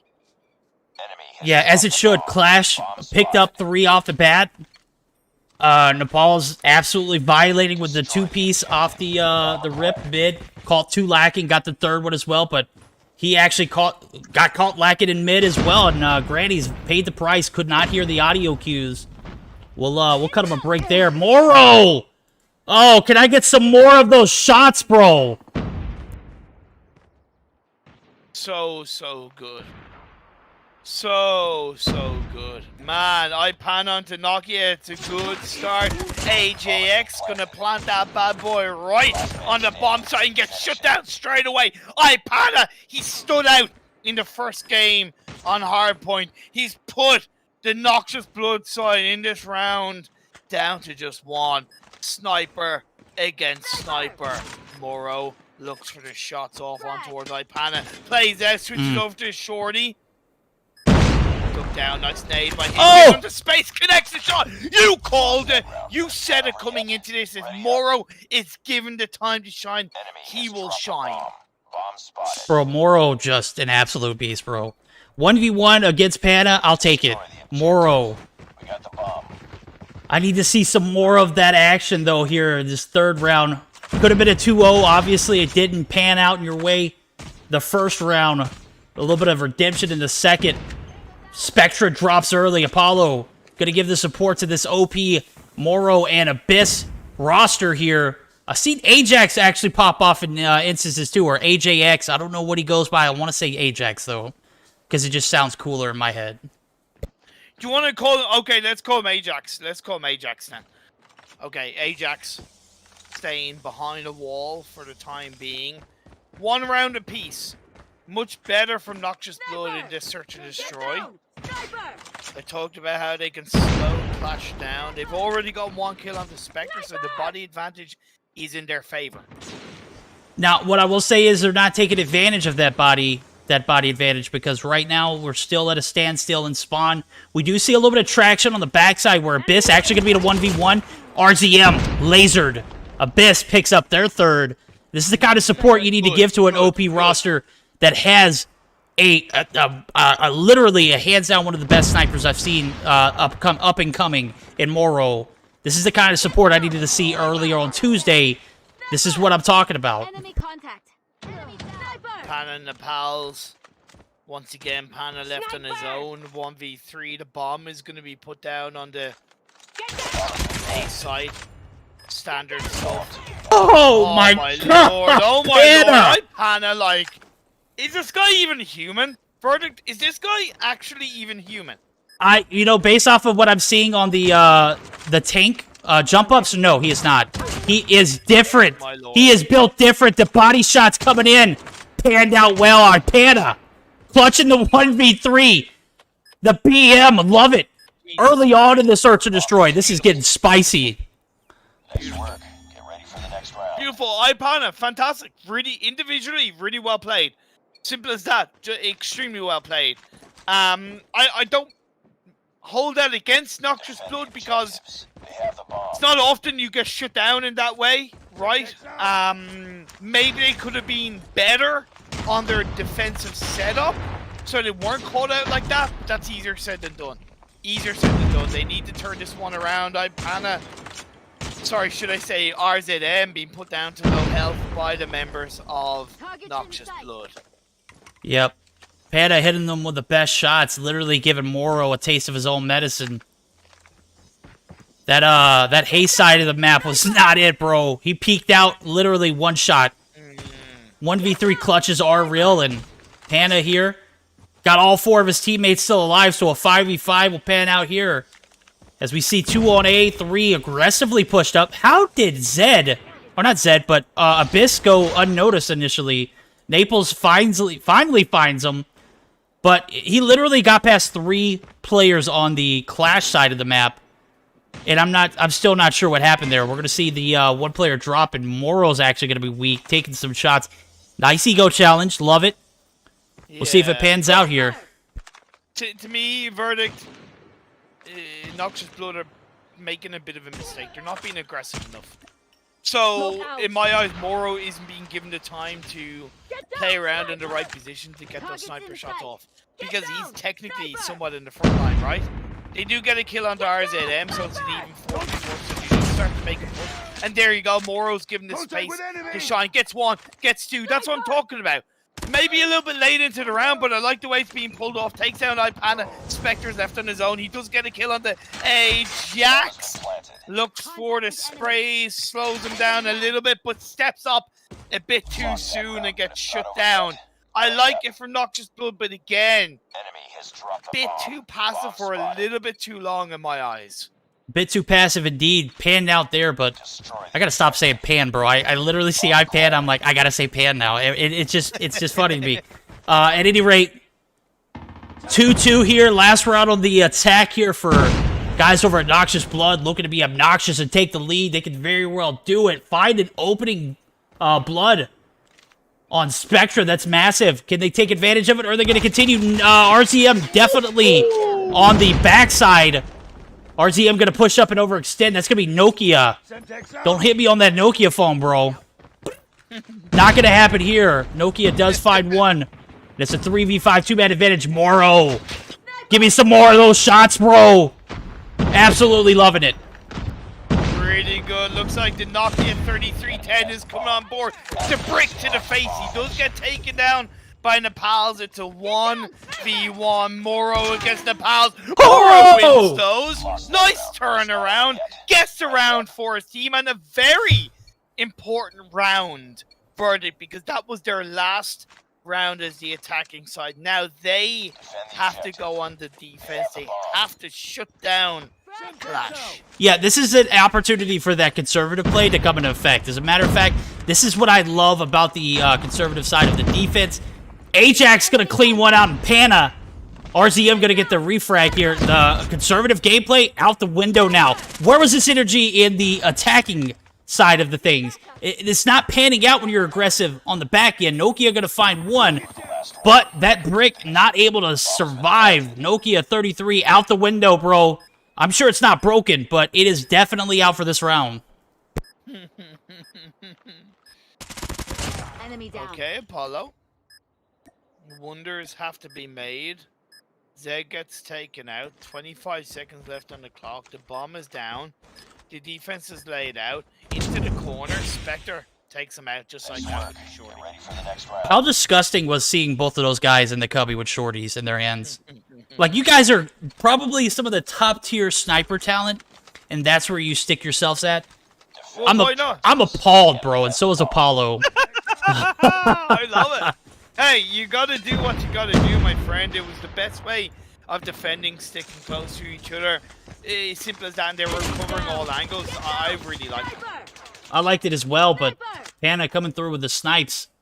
Gonna clear off this back alley, but they are not gonna push it. It does look like Spectre is gonna go through reverse there. Ajax gets wiped. No cleans there as two players from the guys over at Noxious Blood drop quick. Moro opening the board. He does find his tit. That's massive. To me, Moro, though, could be getting into some better positions as a sniper. I think he's isolating himself a little bit more. Maybe he's not as confident. Maybe he needs to kind of get that first kill. He does find another one, but my point is that initial positioning is a little bit weaker. Let's see what he can do. They've put down Qlash to just one. Zed is on his own. Zed's on his own. He's going to win one. He's going to lose the second. Moro. Wow. Yeah, Does it? Hey, like look, that. all business. I love it, bro. Didn't even go over there for the body shots. Went straight for that bomb. Let's get onto it. We know we have an opportunity to take us to a game 3. Let's not push our luck. I love it. Yeah, really good. And I tell you what, everything you said about Moro, the hype you've given him, it is justified. It is deserved. Big time. He's on 12 kills. He's on 12 kills. I think he's cracked on this sniper. I think he's only missed one shot. That's it. Out of every single sniper shot he's pulled off, it's only been one. Okay, yeah, no, he finds the pals just like that. The double, he does get shut down. Nocky is left on his own. He has to come in for the sideline. Gets a shot. That's good. That's good. That's good. Panna plants a bomb. 1v2. Moves away. Nokia is going to go into the loving arms of RZM. Yo, you know what? RZM did get that kill, but that was not his kill, bro. He was literally forced, Nokia was, out of courtyard right into the direct fire of RZM via the nade from Panna. That was Panna's push. That was Panna's credit. But I'll give it to RZM for the kill-wise. We're going to see another tie here in this Search or Destroy. This is as intense as it gets now. Moro getting a little bit more support than he did in the qualifiers from Nokia and Apollo. Gonna need to see Abyss and Ajax clean up their act here.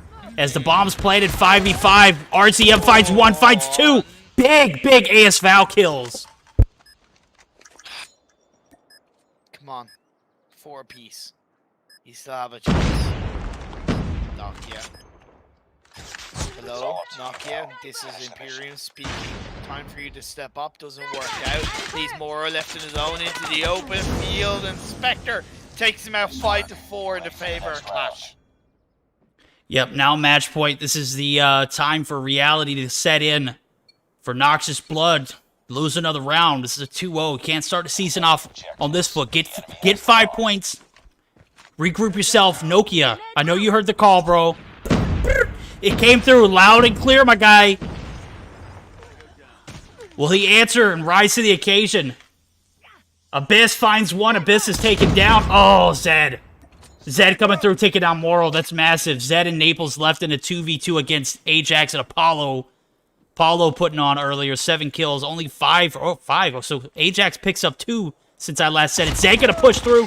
Apollo, clean that up, bro. What are you doing? There you go. Oh my God, bro. A catastrophe.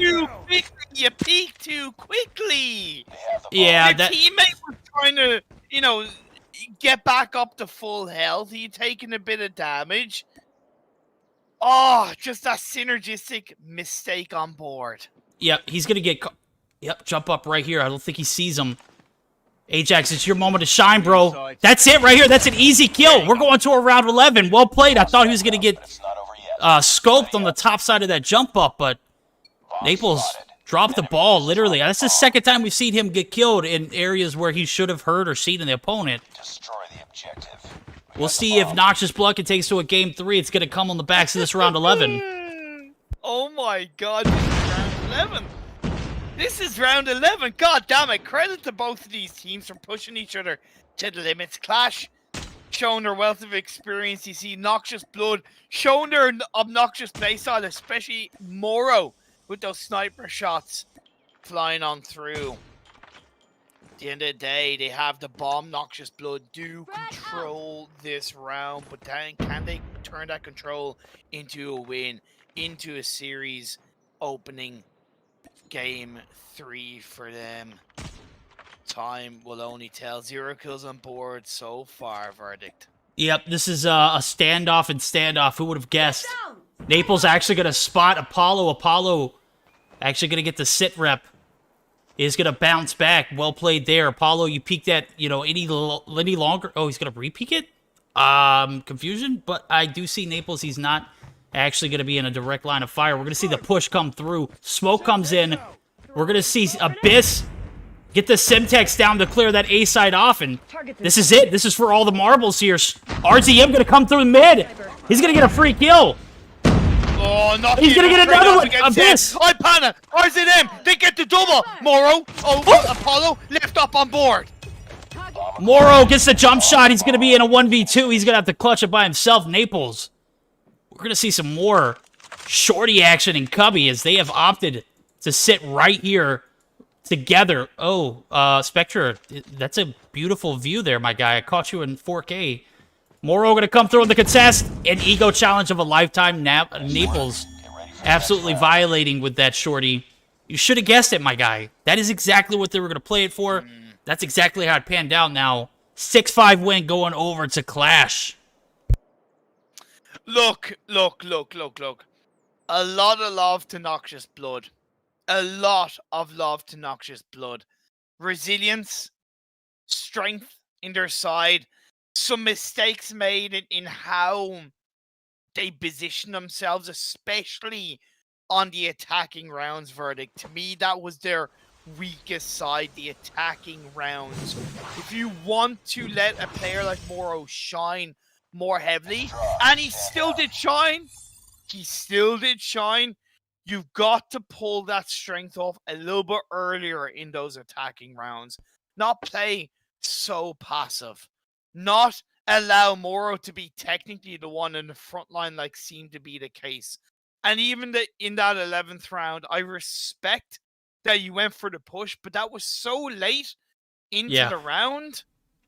Qlash already had a defense set up. And that's something that they've got to recognize. Facts. You know, that's the only thing. Other than that, a lot of love and respect to Noxious Blood. Absolutely. As I'm taking a look at the scorecard, this is exactly what I saw on Tuesday. You see Qlash, they have 4 players with double digits. That's exactly what they needed to do to win this. That's exactly what they did. On the side of Noxious Blood, Noxious Blood, not Obnoxious Blood. I know it sounded like that, but I didn't say that. 14 kills for Moro. And then closest next, Nokia, who picked up the slack towards the end as well. 9 kills for him. Apollo with 8, 7 in Ajax. A better effort from these guys, but it's not exactly what you needed to win. And that's all I can say. Round 11 goes in favor of the guys over Qlash. That's a 2-0, 20 points favored for them. They're going to be up big here. That's going to move us on to our... By the way, go ahead. Just real quick. Again, just really want to highlight Ipana. He was standout across the whole series. Facts. Big time, he was standout across the whole series. Definitely a wealth of knowledge around him in terms of the rest of the team.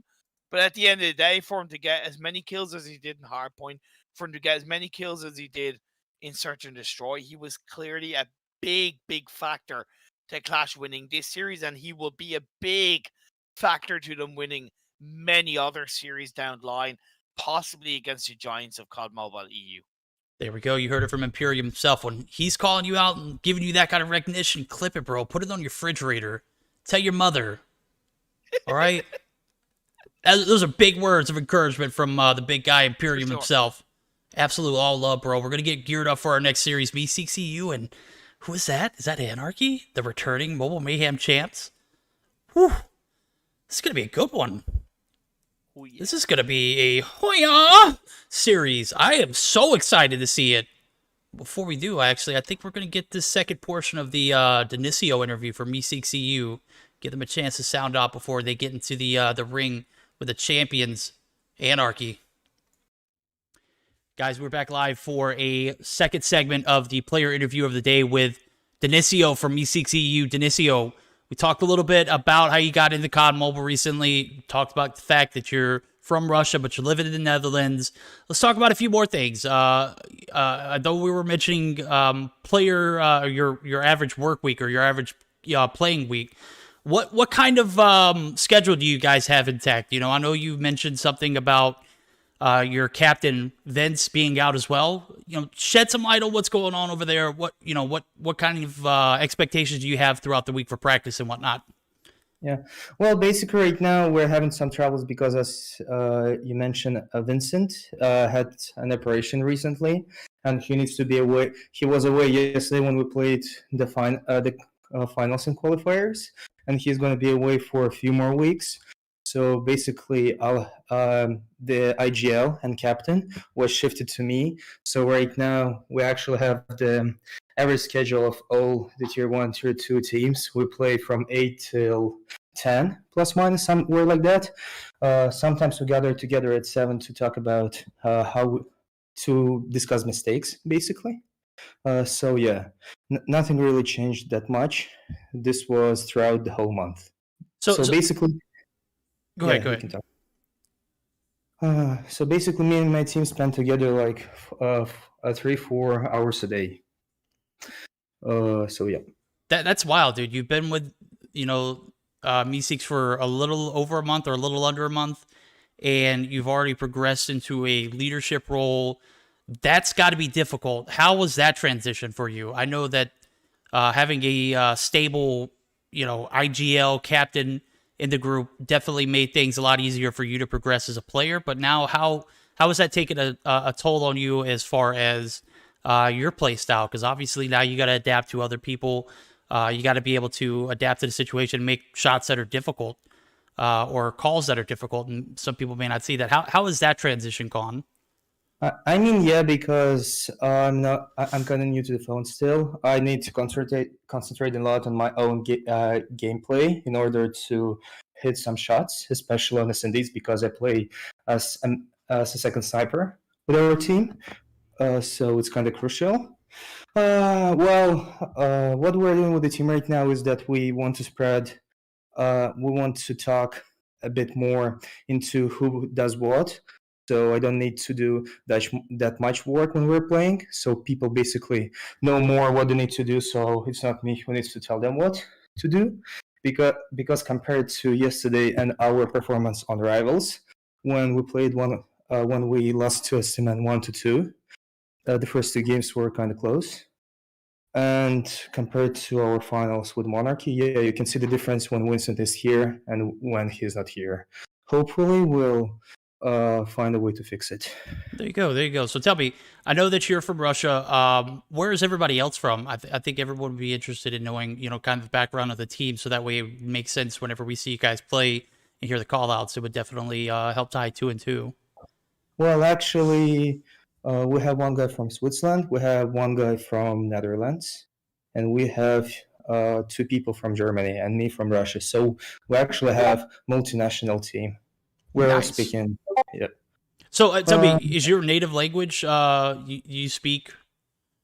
Obviously, second was English was adapted, but does everyone else have like a separate native language, or do they also speak English fluently? Well, I think that for most of them, I'm not actually sure if their language is their mother tongue or not, but I can surely say that they're having no troubles when communicating with everyone else. Perfect. So, That's great. That's great. So, speaking a little bit more about Stage 5, I know that we had talked about that a little off recording, but for you, I know that we were mentioning some of the competitive scenes coming together in a LAN situation. It's definitely going to be exciting. Where do you see our region, Europe, progressing, and who do you see moving forward? Or is there anybody that you're going to be looking forward to watching in a LAN environment, or is there something that you may have noticed that I haven't, or just based off of what you've seen so far? Well, as I mentioned before, I didn't really look that into Asian and North American teams to say any clear things what I think. However, I'm actually I'm really curious to watch how the fifth stage will look like, because it's the first time when people from other regions will play and look, and like if you look at Asian play style, they play more aggressive usually in the moments than Europeans do. And so I'm actually curious whose play style will be more efficient at the end of the day. I think that Europe has the biggest chances to go far. Awesome. I couldn't agree with you more. I look at the competitive scene in EU and seeing how it's grown drastically over the past 6 months. It's ridiculous the level of competition that we have now. As a matter of fact, this is probably going to be one of my favorite Mobile Mayhem seasons. I know I said that about last season. I still stick to that because last season was epic. This season is just going to be that much more exciting. So I'm looking forward to it. Last and final question, man. I think we spoke a little bit about the esports scene and mobile in particular, and how it's grown over the past few months. What are your thoughts on the esports scenes? What have you seen grow? Is there anything that you like in particular? Well, I do like that CODM starts to be more popular than it was before. But the trouble is still, if you compare the views on European champs and when Asian people were playing, they had much more views than Europeans do. So it's kind of sad to see that not so many people are interested right now. Hopefully, it will change after the fifth stage. So, yep.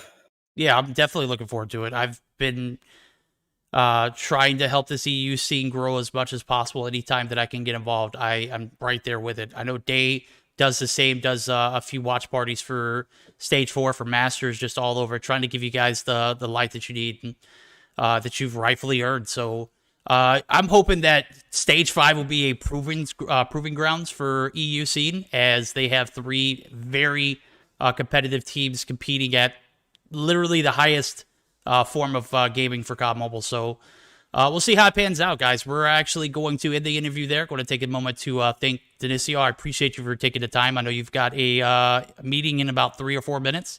So looking forward to seeing you guys play tonight. Thank you very much. There we go. Go ahead and drop us a follow on Twitter. You can see it, Dionisio COD Mobile for him, and then MSK Verdict for myself. We're going to get right back into the action. As a matter of fact, I think you guys are playing up next, so good luck.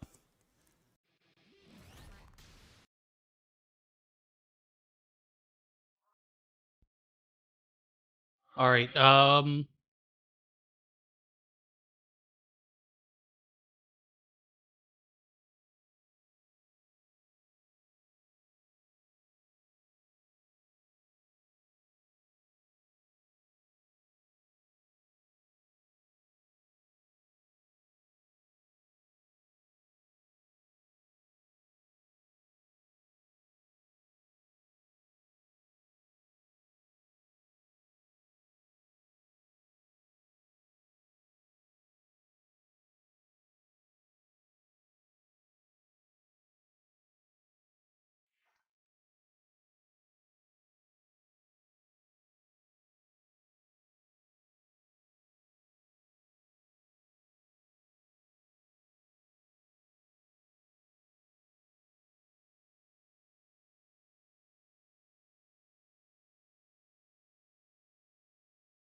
MeSeeks EU taking on Anarchy, your reigning Stage 4 champions and reigning Mobile Mayhem Summer 2021 champions.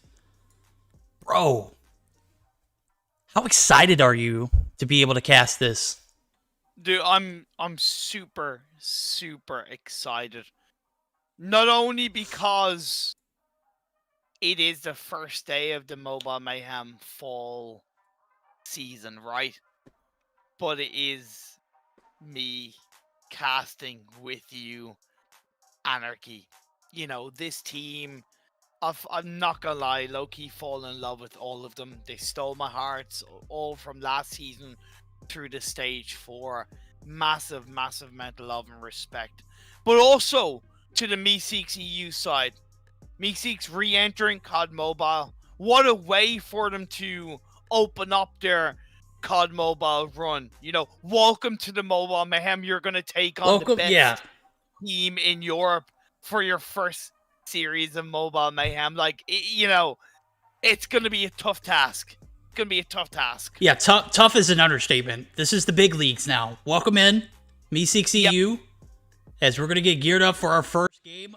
It's going to be a Summit Hardpoint. Think that transition might have messed that up. Summit Hardpoint.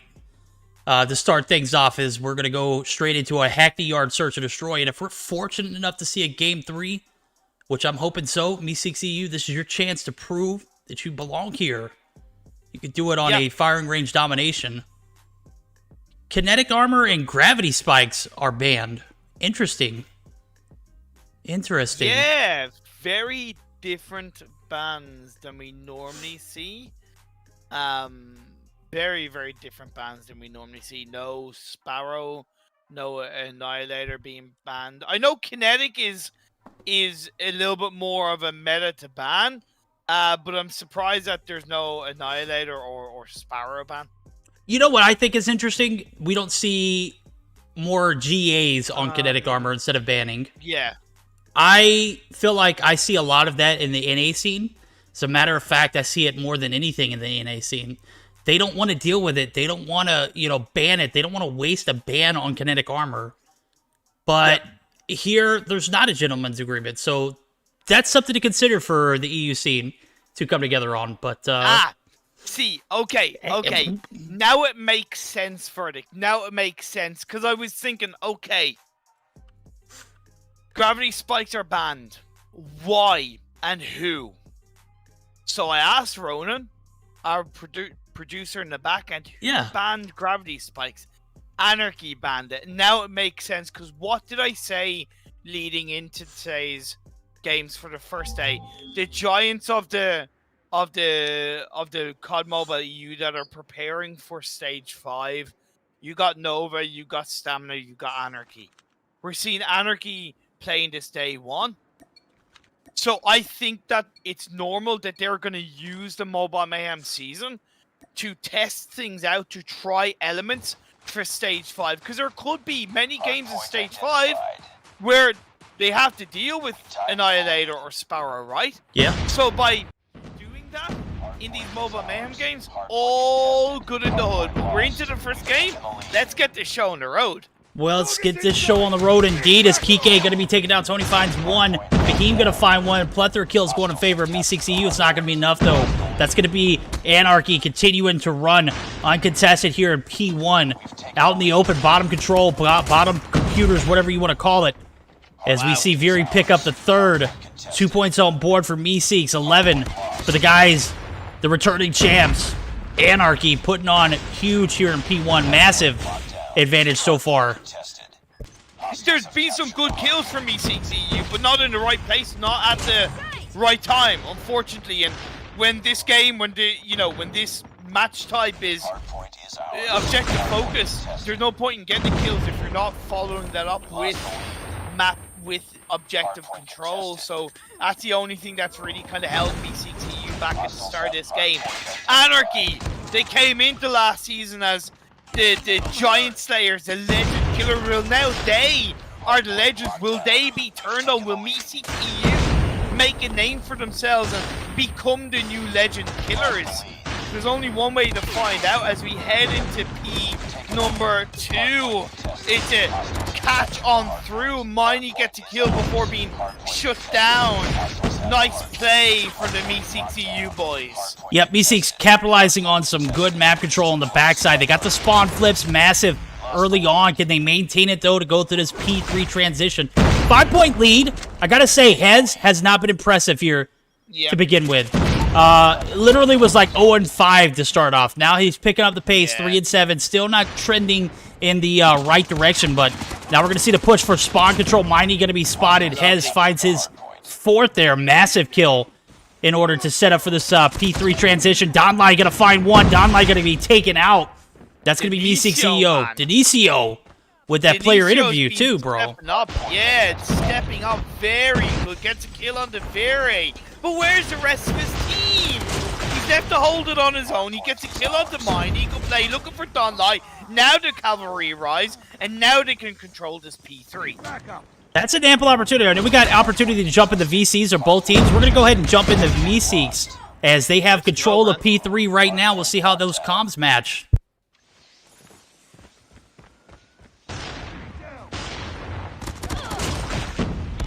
Oh, watch our back, watch the back, watch the back. Watch the back. They spawn here, they spawn here. One main. They spawn 16. One pushing. Main is clear. One more. Go for next. Go for next. I'm going for next. I'm going to spawn. I'm gonna put. Nice, Tony. Good job. One more. I got it. Go next. I'm a spawn. They're still old and snowy. I'll hop up for you, right? Just call I got Andy, I'm holding top. I'm on stairs. One forklift. Top, he's pushing points. You got Annie's boys, One stairs. Watch out, Snowy. Snowy dead. Annie, container. One stairs. He's dead. Container. One stairs. One container. One barrels and spawn. They have spawns. One got forklift. I spawn connector. Push response. One more in blue. I got it. Yo, I gotta say, I was fairly impressed from those callouts. As a matter of fact, they're pushing the Giants heavily here in the 4th hard point. 30 seconds left. Finally get a break for Anarchy. And Imperium, what were your thoughts? One thing that I was very impressed with was the ability to try and track the spawns, right? We know how difficult it is in hardpoint, but you can hear through the comms, they're like, okay, I'm going to go here. They're going to be spawning there. They're going to be spawning there. It can be tough to track, but the fact that they're trying to control it means that they know they need to stay one step ahead. This is Summit. This is hardpoint. You fall behind hard. They gained a good lead. They don't want to necessarily lose it too heavily. And this is very strong teamwork from the comms of MeSeeks EU. I am impressed. Absolutely. P3, P4 big dubs for them. Now, we're going to see the reset. Donlai going to be on point. He's going to be taken down. Anarchy staying on top of things, but are going to be taken out. That's going to be Kike back on point. Hez picking up the slack. MeSeeks looking to upset the returning Mobile Mayhem champs. They're still going to have plenty of game to do so, as they only have about a 27-point lead. Is it enough to continue on? 22 seconds left here in this P1. Reset comes through. P2 looking setups. Does look like Anarchy are going to have the advantage going into this P2 setup. Yeah, like, to me, I think the biggest thing that's failed Anarchy is the lack of teamwork, and in Summit, you really got to have that teamwork together, because if you're going to push in, there's a much higher chance that the opponents from your team that you might have taken out 2 seconds ago are going to be back at that same spot. So sticking together is a big difference maker. Kike gets a double kill, but is it really going to be followed up? 125, the hardpoint is in control of this Anarchy side. Donlai breach on in using the R9 shoddy. Very well executed, but is going to get taken down by General Gore. Vera is going to suffer the wrath. General Gore is just goring through the players from Anarchy. Massive retake here early in P2. Catwalk is an absolute bloodbath. Miney is going to be there on the contest. Does win the 1v1 against Gore, who was on an Annihilator, but is going to get help from Dionisio.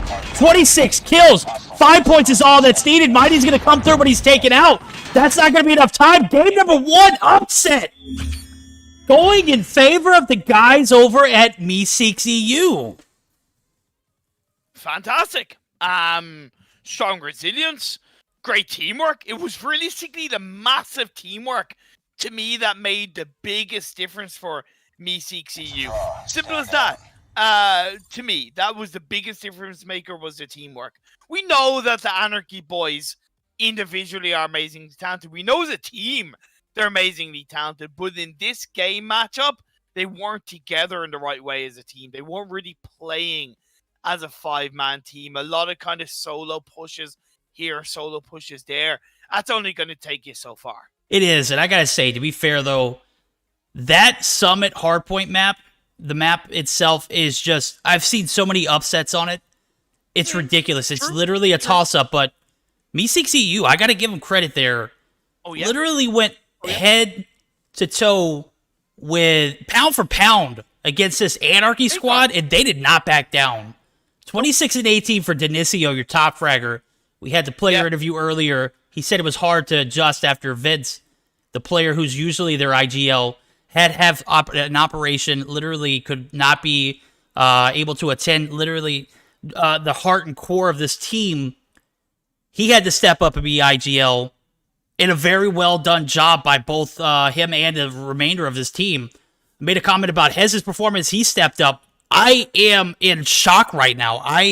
If you could have saw my face at the end of that game, that was a hell of a win for MeSeeks EU in their debut on Mobile Mayhem regular season. Just, can they follow up that performance in game number 2, though? That's the question of the hour. Like, for me, in that game 1, Tony was the MVP. Facts. Tony was, like, Dionisio, I see the strength he showed. At the end of the day, 26 to 18, it speaks for itself. But Tony, 27-18, 1 minute 30 on the hard point. You don't pull that off without some massive personal play on board. Tony clutched it time after time. Again, definitely made easier by the more solo pushers from Anarchy. So I expect them to clean it up, especially Search and Destroy. But yeah, Tony recognized that that was a great start from him individually. A great start from the side of MeSeeks EU individually. One trend we have seen, though, Verdict, is if you anger and piss off Anarchy, they will bite you back just as hard, right? Stage 4, whether it's going down to the loser brackets here, whether it's, you know, losing a series there or losing a game, they will punch back so hard, like so hard. Stage 4, they were down in the loser bracket. That only kind of made them, you know, hungrier to win. It may not be ideal, right? But it's still, so I have no doubt that Anarchy in this Search and Destroy are going to give hell to the side of MeSeeks. I'm going to need to see some hell from Anarchy. As a matter of fact, man, I want to see that sleeping giant wake up. This is it. This is now or never. You can't come in reigning champs for Mobile Mayhem. Granted, they had a slow start last season. This season, you're not necessarily put on the pedestal, but you're Europe's team, bro. I'm going to be honest. They're a Cinderella story. They are. I fell in love with Anarchy after Day put me on game. He literally said, you can't discount Anarchy. They are on the come up. And was he right, bro? I don't think Day's ever been more right about anything in his life. As a matter of fact, it was the most sure thing I've ever heard from him. And now we see Stage 4 championship, regional championship for Europe. They win Mobile Mayhem. They come back and beat Nova, who are they three-peated back-to-back-to-back Mobile Mayhem championships, right? These guys earned everything that they got last season. They earned everything they've got so far. Here's the thing, Verdict. I'm listening. I will always say, though, when it's all said and done, to an extent, you're only as good as your last game. You're only right. as good as your last series. You're freaking right. Yes, they have the back end, the wealth, the structure, the proof in the pudding of how they performed in the past. But that's the past. We're looking at the present. You know? In the great words of Janet Jackson, what have you done for me lately? Exactly. So, for me, like, MeSeeks shouldn't be fearing that. Right now, it doesn't look like they're fearing it. We're search and destroy the first round on board. Let's see if Anarchy can put fear in the eyes of MeSeeks. I don't think so, bro. Don with that doof, absolutely OP. Tony actually going to find one, but it's not going to be enough. He's got to have 1v3 ahead of him. The only thing he's got going for him so far is the fact that he's got the bomb and he picked up that one frag, making it less devastating to deal with. The fact that the situation is you got 3 hungry Anarchy players. They're pissed off. You literally shook the beehive, and now you're getting the repercussions of it. Veery closing out round 1, picking up that last frag, and that is going to be a 1-0 advantage in favor of the guys over at Anarchy. Now, look, Hackney Yard is a bit of a tough nut to crack as the attacking side. I want to see MeSeeks play towards that B side a little bit more, but as they push in onto the A, that's a lovely flashbang coming on board. Fahim, Tony, General Gore, they're not going to let that stop them. They push in, they get 3 kills. Anarchy put down to just a duo, Veery and Creed. What can they do? Well, I gotta say, man, we were mentioning the B push, needed to see that out of MeSeeks. Did they just ego check the guys over at Anarchy there? Absolutely. That was a ego chow of a life. Hez gonna pick up one as Kike or Veery actually gets taken down. Tony! Said he came in chat. He's like, I'm the MVP, you bot. Bomb spotted. Now he's proven it up here in game number 2. Is like Tony Soprano right now. You know? Hey, you know, let's get the gang together. You take them out. I can't do an Italian accent, but that's my point. I try. Hey, I'm eating it. You know, pretty good play in this first round. Come out from second round from the side of MeSeeks EU. However, in this third round, they have 2 players down. Okay. What the hell is going on? No, Tony tried to get that bomb plant down. He's going to be absolutely wrecked. Veery gets the hit marker. Sheesh, Veery. Looking very good, my guy. 6 kills on board. We're only in the 4th round. I'm calling it here. Veery's going to drop 15 plus this game. Ooh, okay. That's a bold call. Let's see if it works out. He's going to get taken out this round, so that's no kills this round for him. Have you caster cursed him? It kind of looks like it. You might have even caster cursed the whole of the Anarchy side once again. Don't you put that evil on me. I'm sorry, man. You said it. You deal with it, bro. Miney, Creed left to their own devices. Miney, 1 kill on board, opting to use the PP-19 Bison. We're going to see Gore. Doesn't miss the light-skinned Shrek I recommended to him. He said, I'll consider it. Gets another! Creed drops 2-2 here. As we're going to see a pound-for-pound fight yet again. MeSeeks EU really impressing me right now. Regardless of the outcome of this series, my hat's off, my guys. I did not expect them to go toe-to-toe here against this Anarchy squad. Boy, was I wrong so far.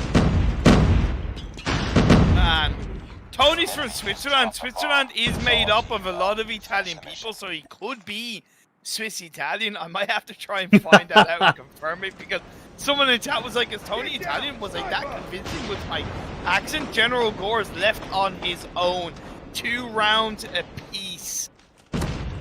Comes in, he gets 1 kill on the Don Lai. His position has been acquired. Shorty in his hands. Gonna play around the building on board. Get another one on the Veery! Oh, so close. Yet so far, Creed shuts him down. Creed, good moves there. Gets the re-peek. Well played round for Anarchy. They take the lead as we flip sides. Gore picks up his 6th, though. Veery on 7. Only picked up 1 since I made the caster curse come through. We'll see if he can bounce back. He's got ample opportunities to take shots. Tony going to be able to escape with his life. Excuse me? It's Papi Tony from now on. Papi Tony! Whenever he play, it's Papi Tony. I love it. Hez, 2-piece there. Big opening frags for MeSeeks. Credit to Coach Sim for that one, by the way, my friend. Credit to Coach Sim in I love it. All the love to him. Miney is taken out, so is Don Lai. Creed has the bomb in his hands. the attacking round over to Anarchy. It's their first attacking round. Let's see if they can make a bit of a play on it. We didn't see any B plants, by the way, from the side of MeSeeks. I would like to see a B plant from Anarchy. I'm thinking that we might see that, but Gore here on the flip side is like, no way. Take some shots. Doesn't get anything to land. Kree gonna rotate back over to the A side. A is not clear, bro. You got Fahim and Hez to deal with. Hez up top. Doesn't spot Kike on the window site. You can't miss that. That's gonna be Fahim eating those bullets. Kree picks up one. Fahim out. Kree gonna try and get this bomb plant down. Is gonna get it uninterrupted. Hez up top, though. Could be some danger. General Gore saw him, though. He did see him with that sniper. The legs peeked out just a little bit, not enough to get a shot off. I like that trigger discipline from General Gore. We'll see if that trigger discipline pays off here. Gore gonna find one, but Gore gonna drop as well. Hez in a 1v2. Hez gonna take some shots on Creed. Half health. Does get the shots to land. The double shorty shots. Just an absolute equalizer. No pun intended. 4-2 here for Anarchy. But where was the teamwork between General Gore and Hez? Why were they so heavily separated? You're the last two players of your team. You're in a 2v3. If you're going to win that round, you have to push together. It was so well executed by Gore. But when Hez isn't following behind, you can't really pull something off with that. Now, you mentioned there was a B bomb plant in the future of Anarchy. They pulled it off here uncontested, as Gore was the only line of defense. Doesn't come through. Kike finds one. Tony! Papi Tony! Coming through with one. Can he make it two? Nope. Veery picks up his 11th. And as I predicted, I'm saying he's going to drop 15. He's got one more round. He's going to need to pick up 4. We might see, you know, verdict be wrong here. I'm hoping not, but I'm hoping so if they win and can close this out and take us to a game 3. If he gets 2 kills, they lose this round, and then in the next round he gets 2 kills, and they win that round. So, in a professional opinion, that's not the move. Veery, prove me wrong and just say, get this next round. You never want to be in a 5-3 position. Of course. Per CDL rules, that's like the worst situation to be in, being up 5-3. Tony! Tony! Finds one on Don. Dionisio going to get refragged for him in the feed as well now as the bomb's planted. 3v4 ensuing. 35 seconds for MeSeeks EU to close it out, or they are going to be taking us to a game 3 on the backs of Anarchy, clutching this search and destroy. I like the fact that it has been a B bomb plant. I wanted to see it. We're seeing it right now. Tony's still alive. Gets the shots on the Veery. Doesn't quite connect for the time being. He gets that one. It's me and Papi Tony on board. He does get taken out. He gets put 1 foot in the grave. But once again, General Gore, you need to get a little bit closer by. Bold! Gonna spot him out. He gets a shot. He gets a kill. Unfortunately, not enough. And Anarchy take us to a game 3. You know what? Gore had the right idea. Even peaked up after the last second. Just not enough. Kike OP, absolutely. 1v2 clutch up for him. Boys, Anarchy on the come up. Take a L in the hard point. Redeem themselves here in the search. 6-2 fashion. What a search and destroy. Veery, I don't care if I was wrong or not, bro. I'm just glad you guys took us to a game 3. Yeah. This is going to be... I did not expect this to go to a game 3. As a matter of fact, I'm going to be added courtesy. I joined in the MeSeeks comms because I didn't think we were going to get a chance to hear them in this domination game. But here we are. Anarchy tying things up after the hardpoint loss. Now, it's a moment of truth. MeSeeks EU, do you have what it takes to contend with the champions? Veery drops 11, 8 for Tony. Papi Tony coming through. Okay, look. We're done? No? Can I continue? No. I just gotta say, I love Anarchy, but I'm kind of on the Papi Tony hype train. Hey, there we go. On the Papi Tony.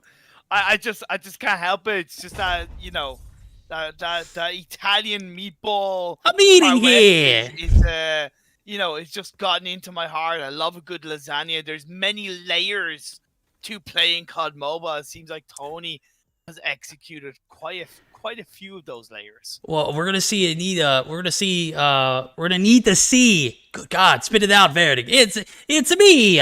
We're gonna need to see a little bit more from Tony in this third game. This domination is gonna be firing range. We're gonna need to see him set it off here. Yeah. I know there's a lot of layers to lasagna, but are there multiple layers to this MeSeeks EU squad? Can they perform here to Search and Destroy? They didn't really step up to the occasion, in Search and Destroy. The domination, however, thoughts?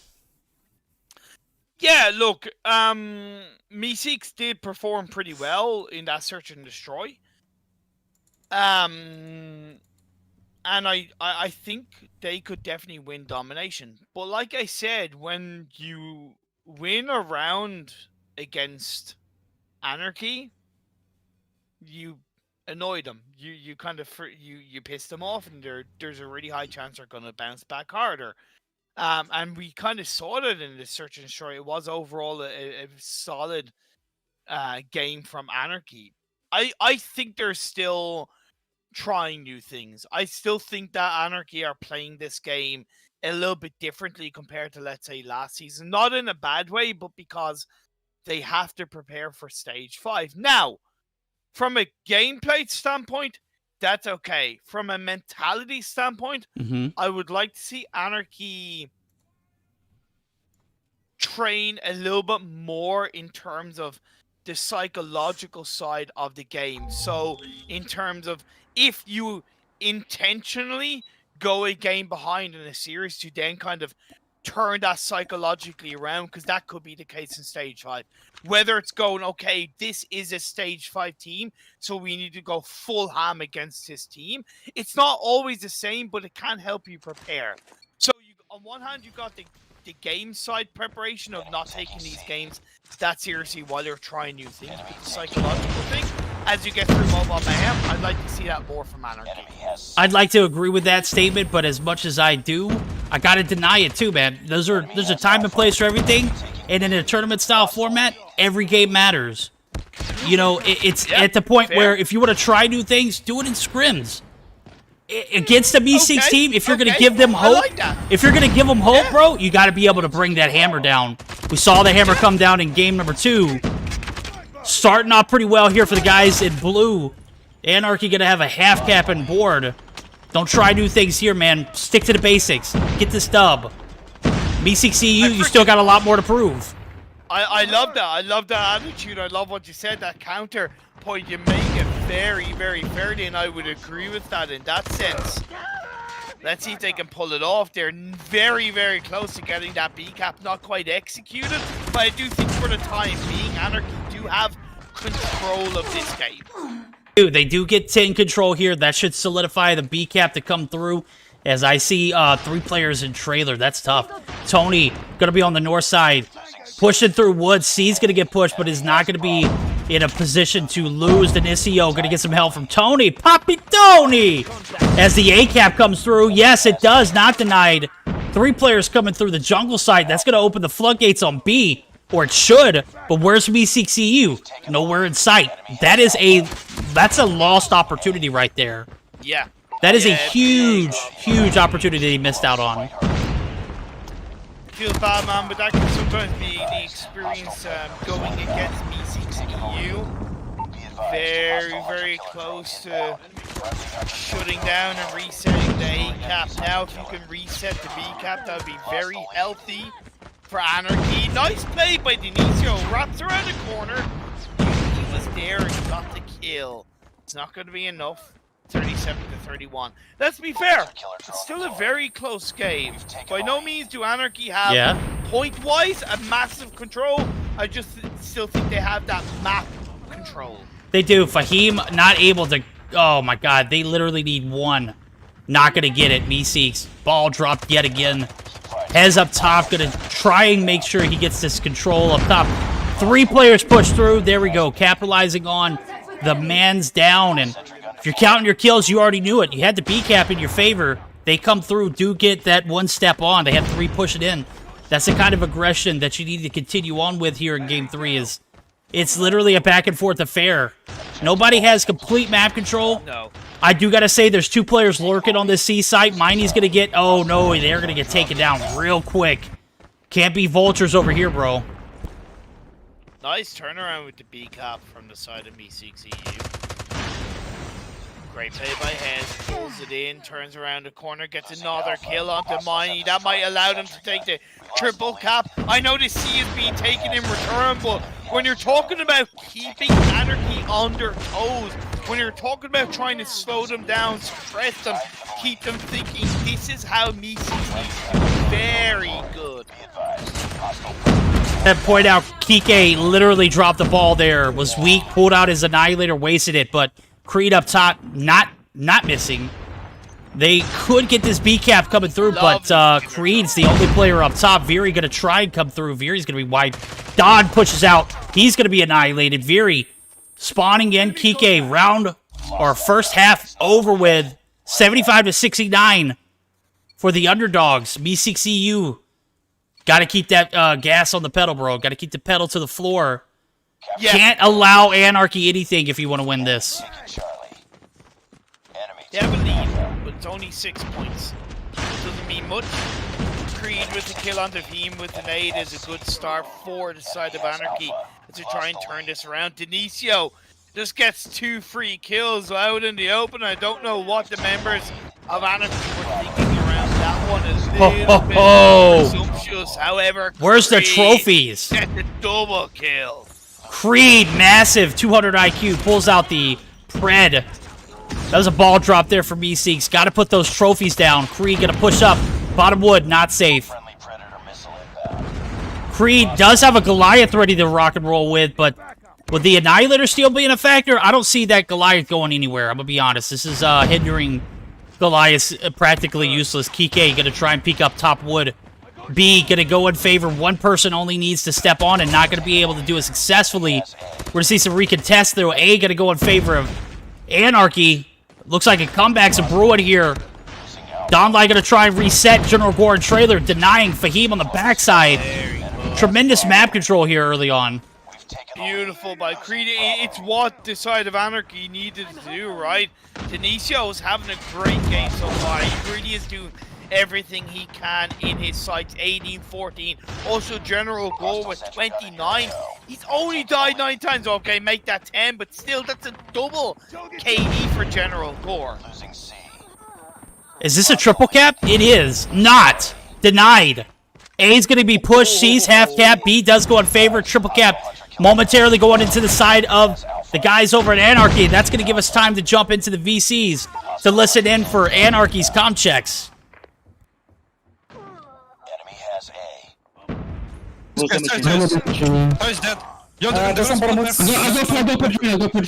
Whatever you do, hold trailer. Don't give them trailer. He's spinning bathrooms. Okay. That's a trick up. Just relax, bro. They have to play it. Calm down. Inside trailer. Jungle. Oh, see that. They spawn on boxes. Like 4 of them.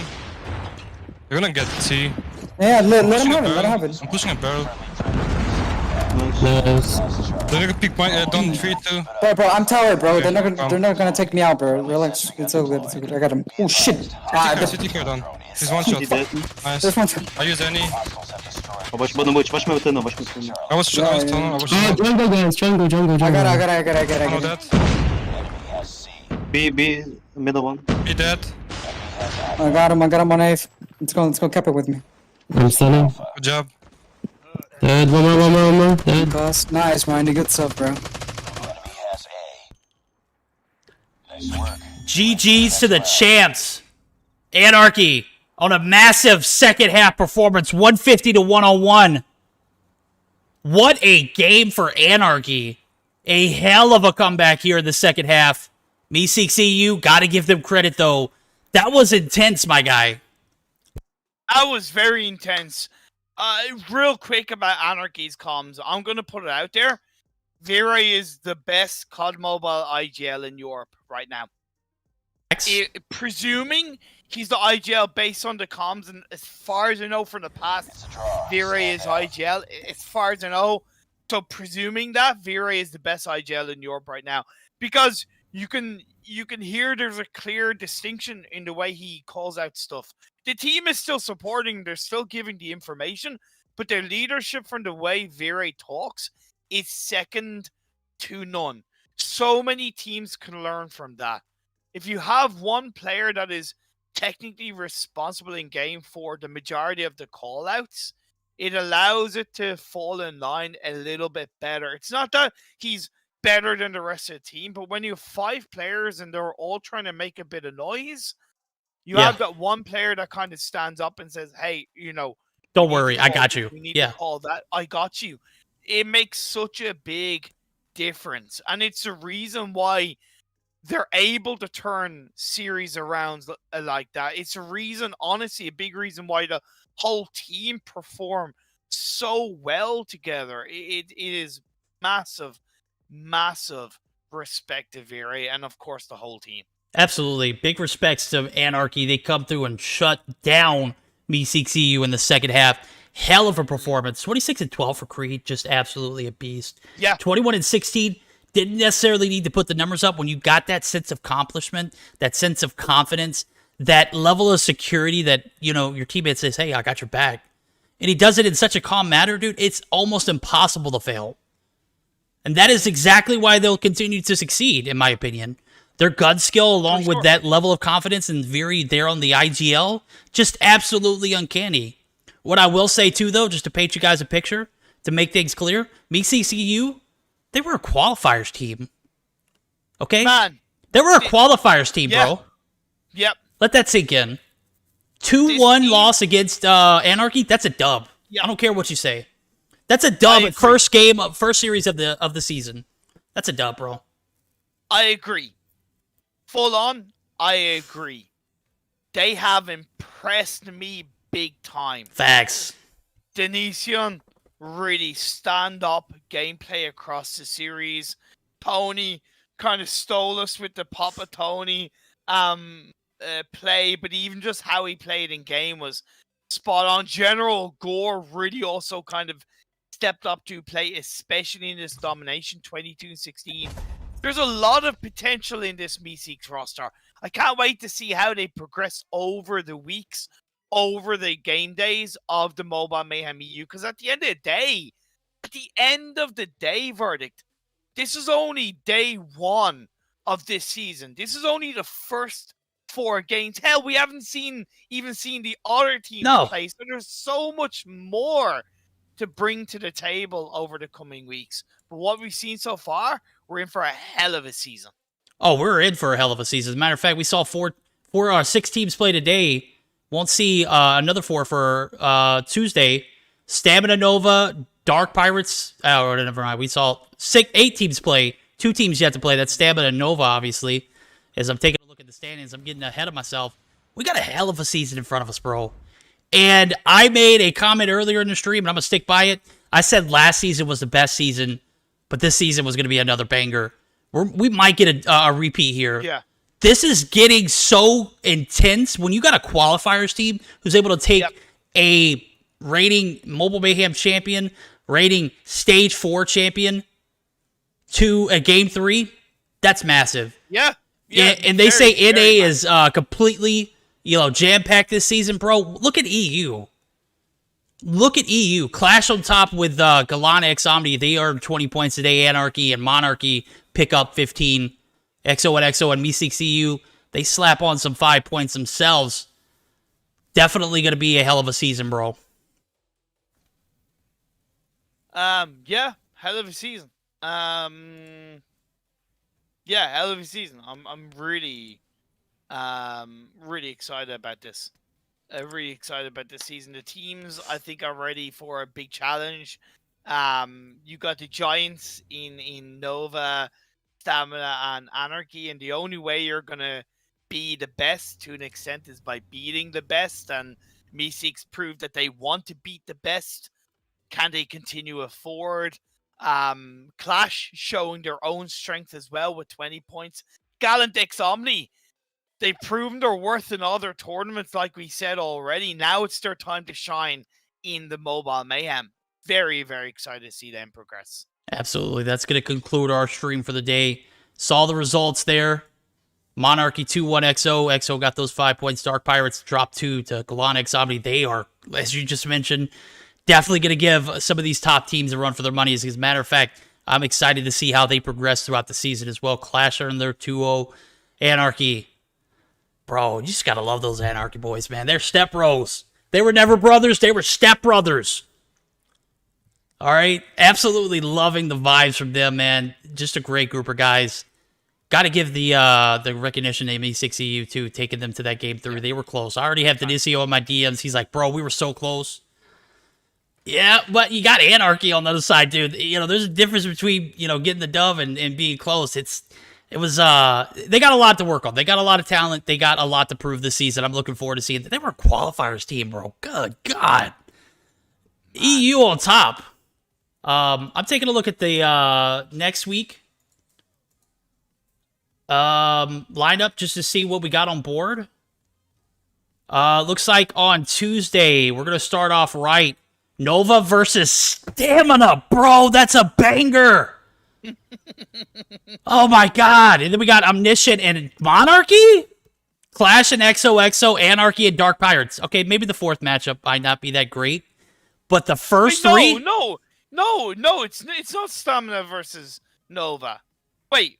Yeah. Okay, no, it is. No. Oh. Blame Ronan. He sent the calendar.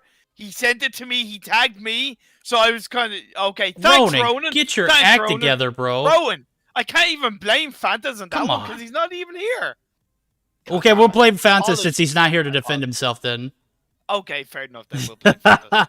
Nova versus Stamina? That is going to be an absolute banger. Omniscient and Monarchy as well. Monarchy going to be put to the test. They actually went to a game 3 against XoXo too. This will be a chance to prove themselves. Am I right? Bro, man, I'm commentating in the morning time with PUBG Mobile, but I might just have to freaking cast in. Oh, dude, all day. We're doing this all day. At least I'll carry. the Nova Stamina series. I'll carry, bro. I got you. Nova Stamina I got you. Because Look, I'm Beery right here. Don't worry, bro. I got you. Okay? You see that? You see how much level, confidence I gave him? I love you, man. I love you, man. I love you too, bro. We were never brothers. We were step brothers. All right? Yep. All right. Absolute hype for next Tuesday's games. There we go. All right, we're going to stop ranting and raving. We're going to get ready for a raid, though, so don't go anywhere. Not sure who we're going to raid, but we'll find them. Hope you enjoyed today. We'll see you back Tuesday. GG's, everybody.